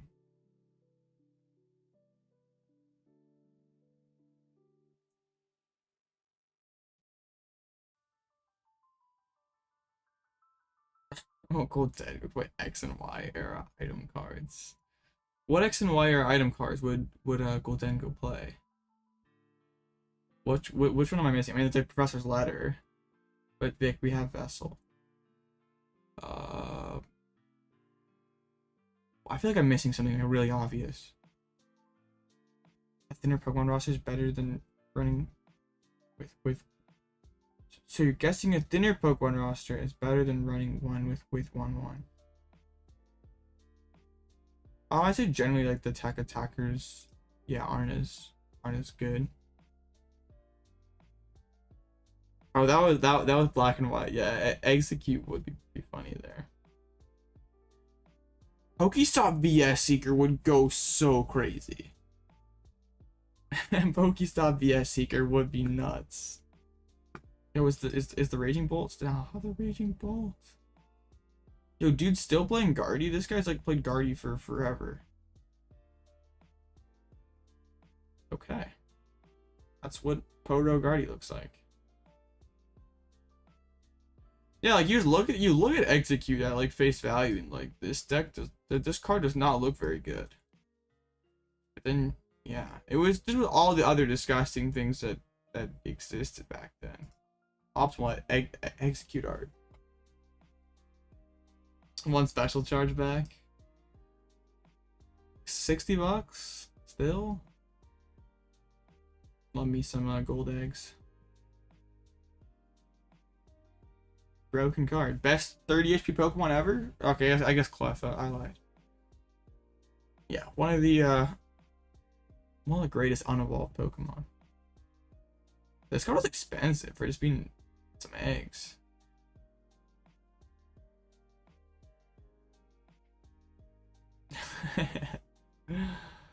Prime Execute was a special. You just had to be there though. Propagation. Too good. Like double. Oh man, Archie Stoys with Execute. Take me back. Where is it? Take me back.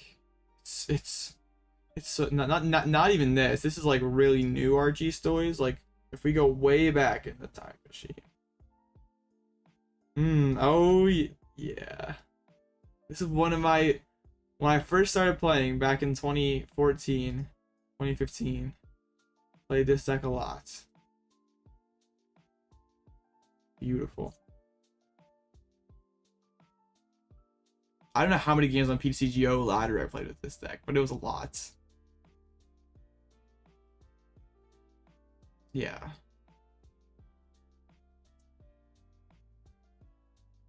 Pretty dope deck. What's funny is like this has been like power crept to being such a horrible attack now. Like Secret Sword does like no damage. Like doing 170 for 6 energies now is just awful. But it was pretty good back then.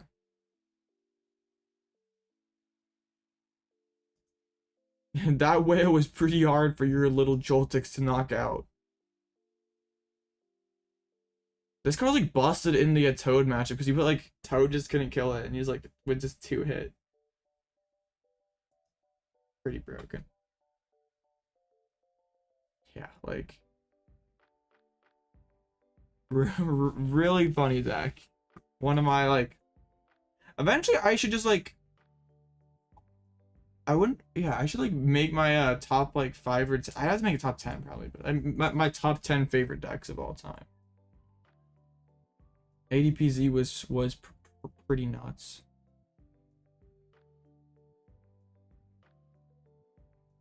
Right, yeah, 250. I mean, still 250 on a basic is pretty uncommon.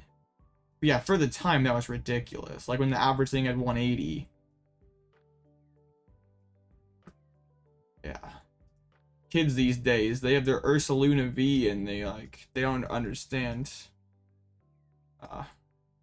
They don't understand. This is technically better than Wailord. So sad. Wailord, yeah. Zoomer Wailord here.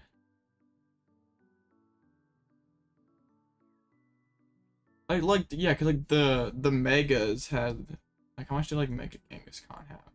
Like 230 probably, right? Yeah.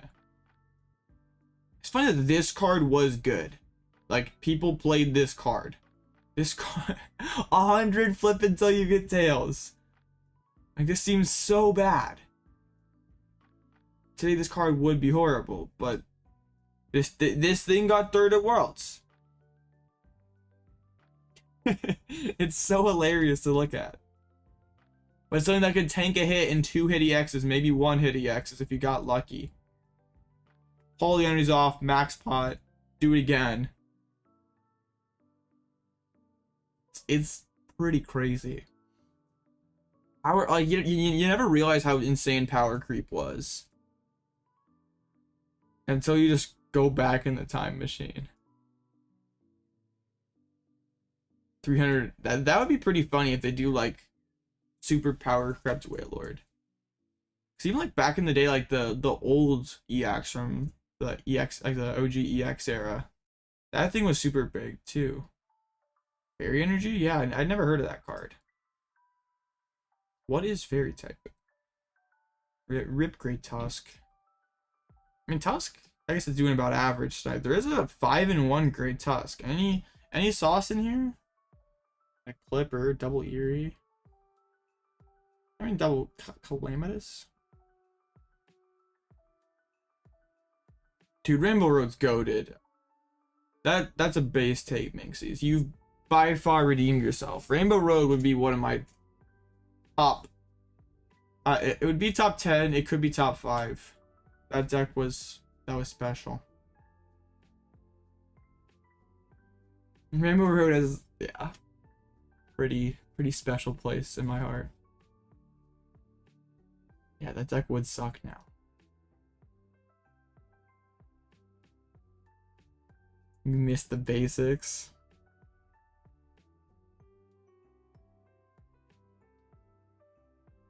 It's funny just looking back over the eras, and like there are V Pokemon that are just garbage today, but if you just like put them, you put them in 2017, 2016, and those cards are goated. Which is instant win against control? Not necessarily, because I do have trappable Pokemon. Like and we have our own Chi-Yu that can mill them, because they have to like self-mill. It's actually kind of a weird matchup. They can get trapped, they have self-mill, so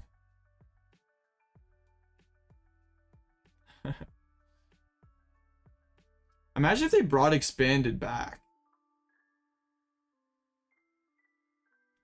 Do y'all think like bringing back expanded would be a good idea?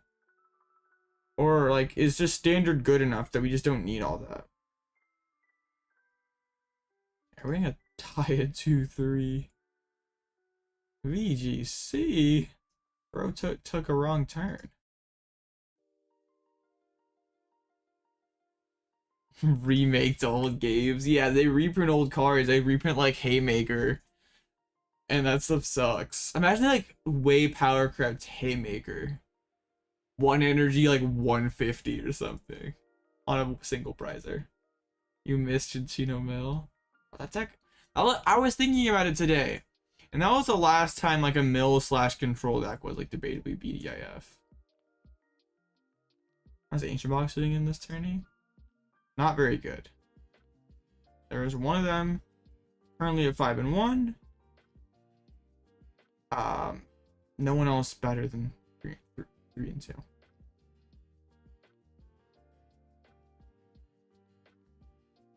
Yeah, that's what I kind of think too. Like expanded would just be like they'd have to do some cleaning up, and I'm not sure they really want to do that. Like let's just let it stay dead. Power D creep. Uno reverse to a power creep. I tied, rip. The 2-3 table tied, big sad. Like everyone else no-showed, but nah. The one table. Where's Jam? Jizz. Lost Tina. With 1 Sinnoh, 1 vacuum. Alright, this shall be interesting. What, like no path in this matchup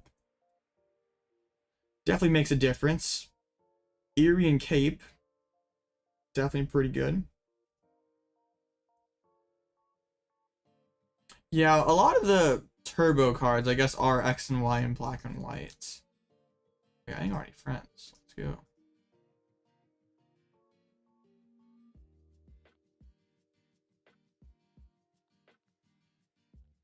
It would be like it'd be kind of weird because like you have to like prepare for multiple different formats. You have multiple things going on at once. But like having a different like alternative though would be like kind of cool. Like when we get in those like stale formats like the last one, just having something else to do. Like and like if everyone's tired of playing standard, we could play expanded tournaments. Like at least that was an option before. It's not even an option now. Wait, we have time to shine? Yes. So yeah, Mist Energy is going to be a pretty good card in this matchup. But we don't even need a Cape Wiggly, just like Mist Energy Wiggly. I mean, I guess Cape and Mist means they can't like cram into Lost Impact. Yeah, it's basically impossible to implement unless you had like a mid-season rotation or something and wiped out all the super broken stuff. Like, yeah, you basically just be printing garbage cards for months, which would be very uninteresting and really, yeah. I think that would be bad for the game in a different way. Just like print like a massive 1,000 card set and just say, here you go. Everything else isn't legal anymore. This is what we have. Right, I think we want to start Rotom. Like, I don't want to bleed the Mawile prize. 1,000 card set. It's a good idea. Hey, we know Wiggly's not prized. I'm hoping to thin to maybe draw on some better stuff. I don't know if that was correct sequencing though. Like if I should instant charge first. I kind of don't want to draw a supporter though. Yeah, I don't think they ever like reverse power people. I don't think that's ever happening.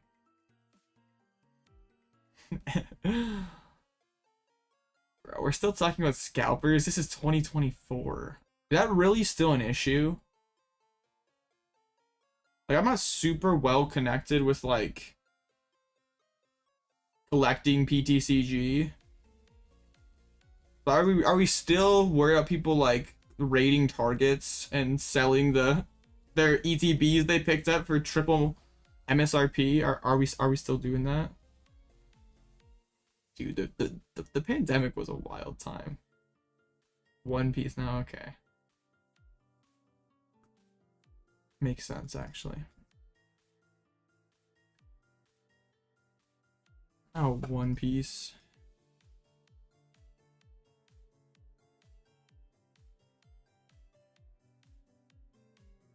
Really not that great of a hands. Get both candies.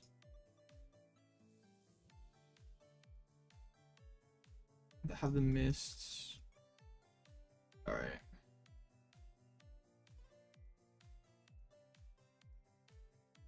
Let's get the Pidge. Could go Ultra Ball here. But I don't really know what I discard. And also, what would I be getting? I think I like retreat into Mawile. Well, no, because like bro's not gonna knock me out. That was a misplay. I'm just trolling. 3 Pokemon. Great. Most recent was fought had Pika. Okay, that was a really big deal. That's right. Because weren't people like going at it like at the museums and stuff, like fighting over Pokemon? Dude, this is a crazy world we live in. I should have retreated. I'm just totally trolling right now.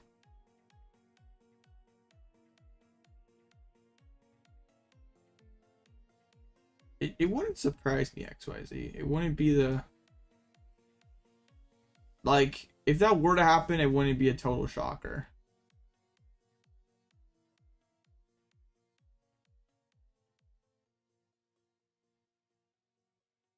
Was 180, that was 12 years ago. I mean, yeah, and we're 330. Like, we're getting there.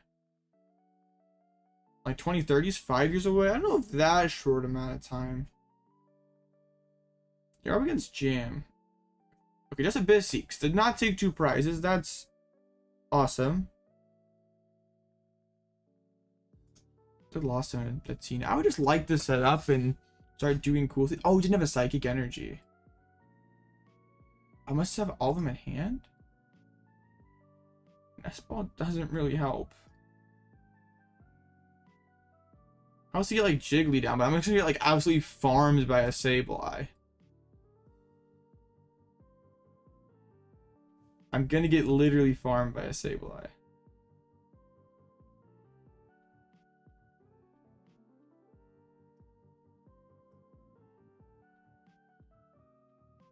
Okay.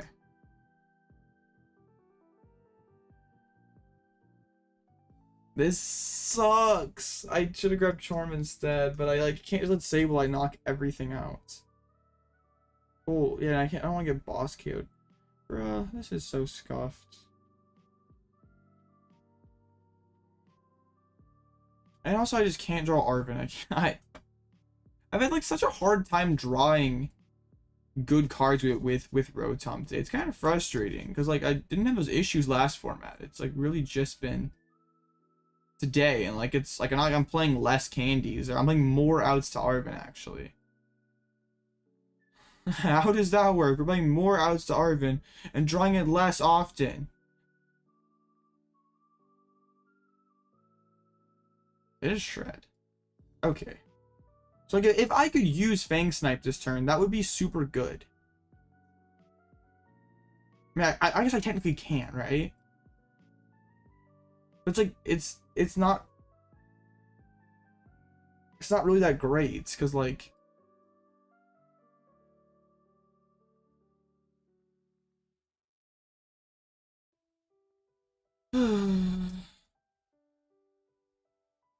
I'm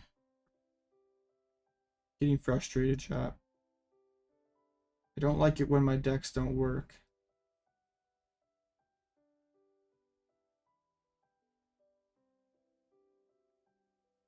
Like, okay, I mean, Radiant Jirachi would be pretty cool here.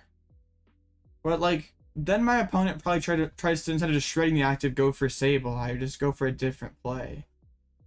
Like, I don't think my opponent's gonna play the exact same way just because there's a Radiant Jirachi in the active spots. Gonna go. Oh, could ninja both Pidgeys. Stop playing Bird. Bird's not being very kind to me these last few rounds. And it was not very kind to me this weekend either. I mean, bro does have a water there. Plays 3. It's all the grass energies.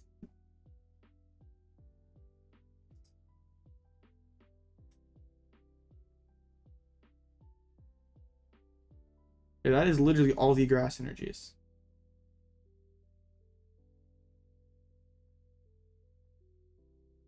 So,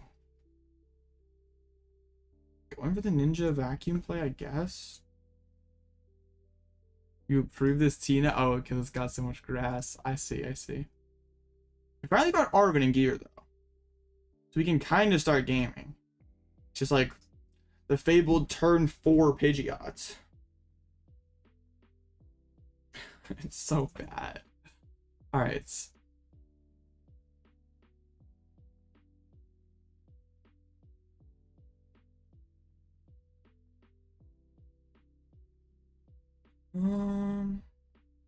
That's a really amazing top deck. Rare Candy. I guess the vests. Might be too late to set up Wiggly at this point. I guess we got Mist on Jigglypuff. I think we discard Chi and Cheren. Alright, and then we go get its energy. We pull up the Tina. We lost on the energy.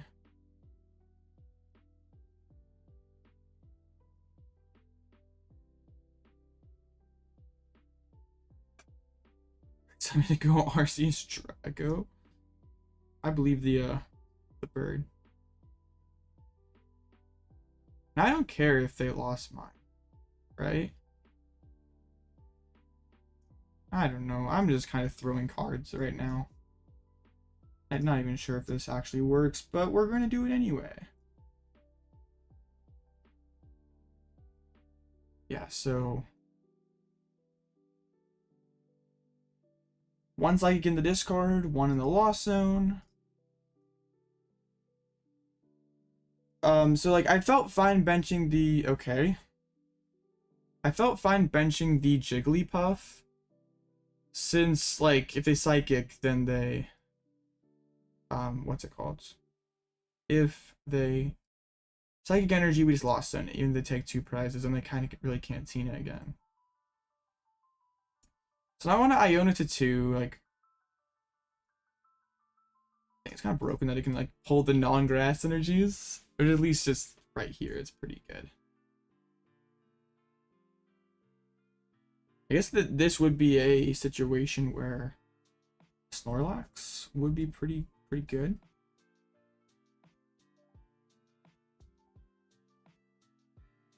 Man, Star Requiem for games, terrifying.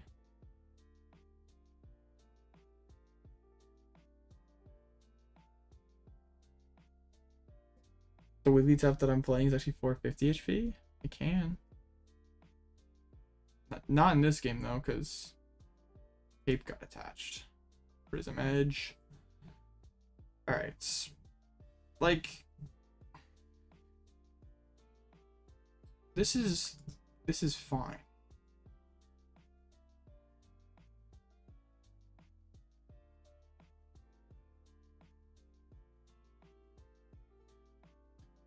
Maybe. I'm not actually sure if this is fine. Now we just gotta rip an energy. Not that hard, right? I want to save the Artazon. I don't want to Pal Pad any of that garbage in there. Please, can I get an energy? I cannot. Dang it. I don't want to like let this get hit by Cram. I guess Boss is gonna be game regardless, but then like Psychic Energy's game. Well, no, bruh.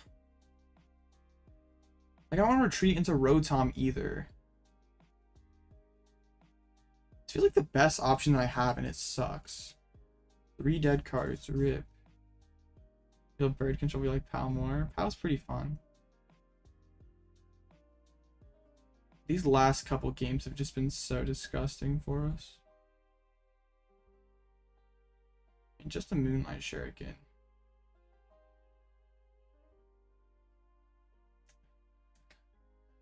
Dang it. This is pretty bad.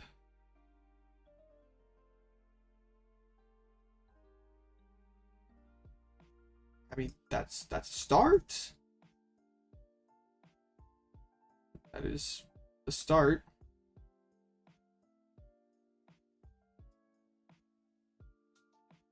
So now, if we were to send up the Wiggly, they got hit by Cram for 70.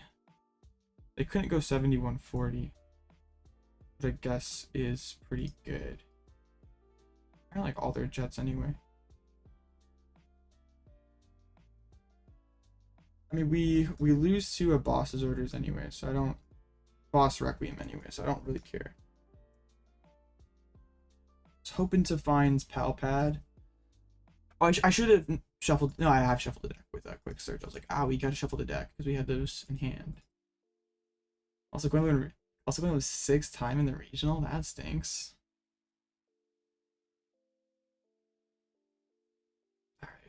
I mean, they still have that temple floating around.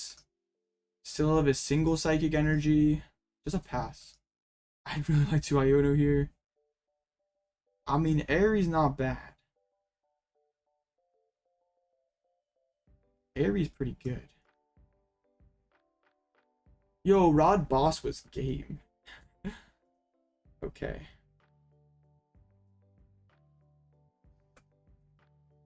Alright. Let's hit.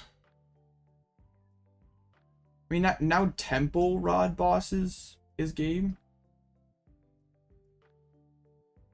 I placed 3 Super Rods as well. Oh, dang it.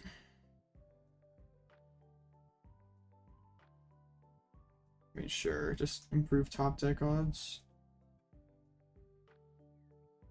If I could have done this like 1 turn ago, I mean, knocking out Tina this turn, I'd be so happy. I'm worried now that, I mean, I guess only 1 gate left. Does get to see most of the deck. Those are some good cards. And the skateboard, yeah. Like, if we get into this position so much quicker, it's fine. But, like, it just didn't happen. This deck definitely does not feel as consistent as it used to. But if we let Tina do whatever it like, get 4 prizes ahead before we play the game at all, like that's just been the issue of today. Like the games where we've set up have been really, really good. But like we just like all the instant charges into unplayable cards like 3 turns in a row is what's really annoying. Like the way we eventually set up like that Tina matchup like seemed very winnable. Like right there at the end we do that like 1 turn earlier. They don't really have a great play into that. But yeah.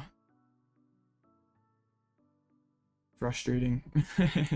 So like 2 of the losses were to poor draws, and one of them was facing a Arc Tina that just drew everything. And was playing Tombs. That's just pretty bad matchup.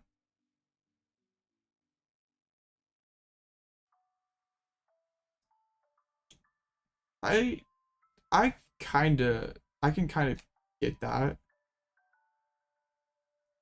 Also, that like wasn't really the issue though. Like if I just played the game period, it's totally okay.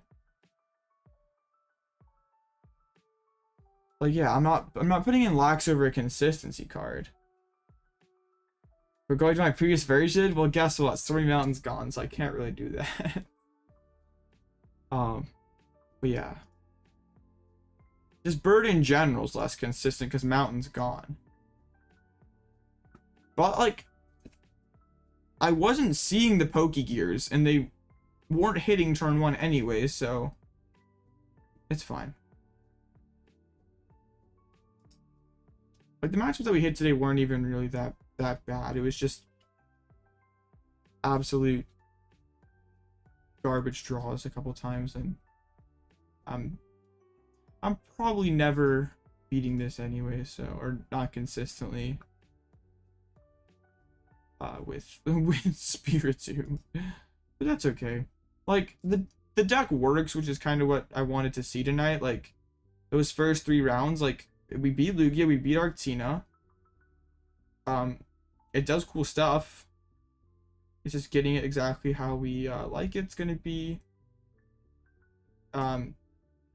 sort of hard, but that's alright. We'll figure things out. Like, I really like this list. I think it is pretty good. But yeah, we gotta keep working on things.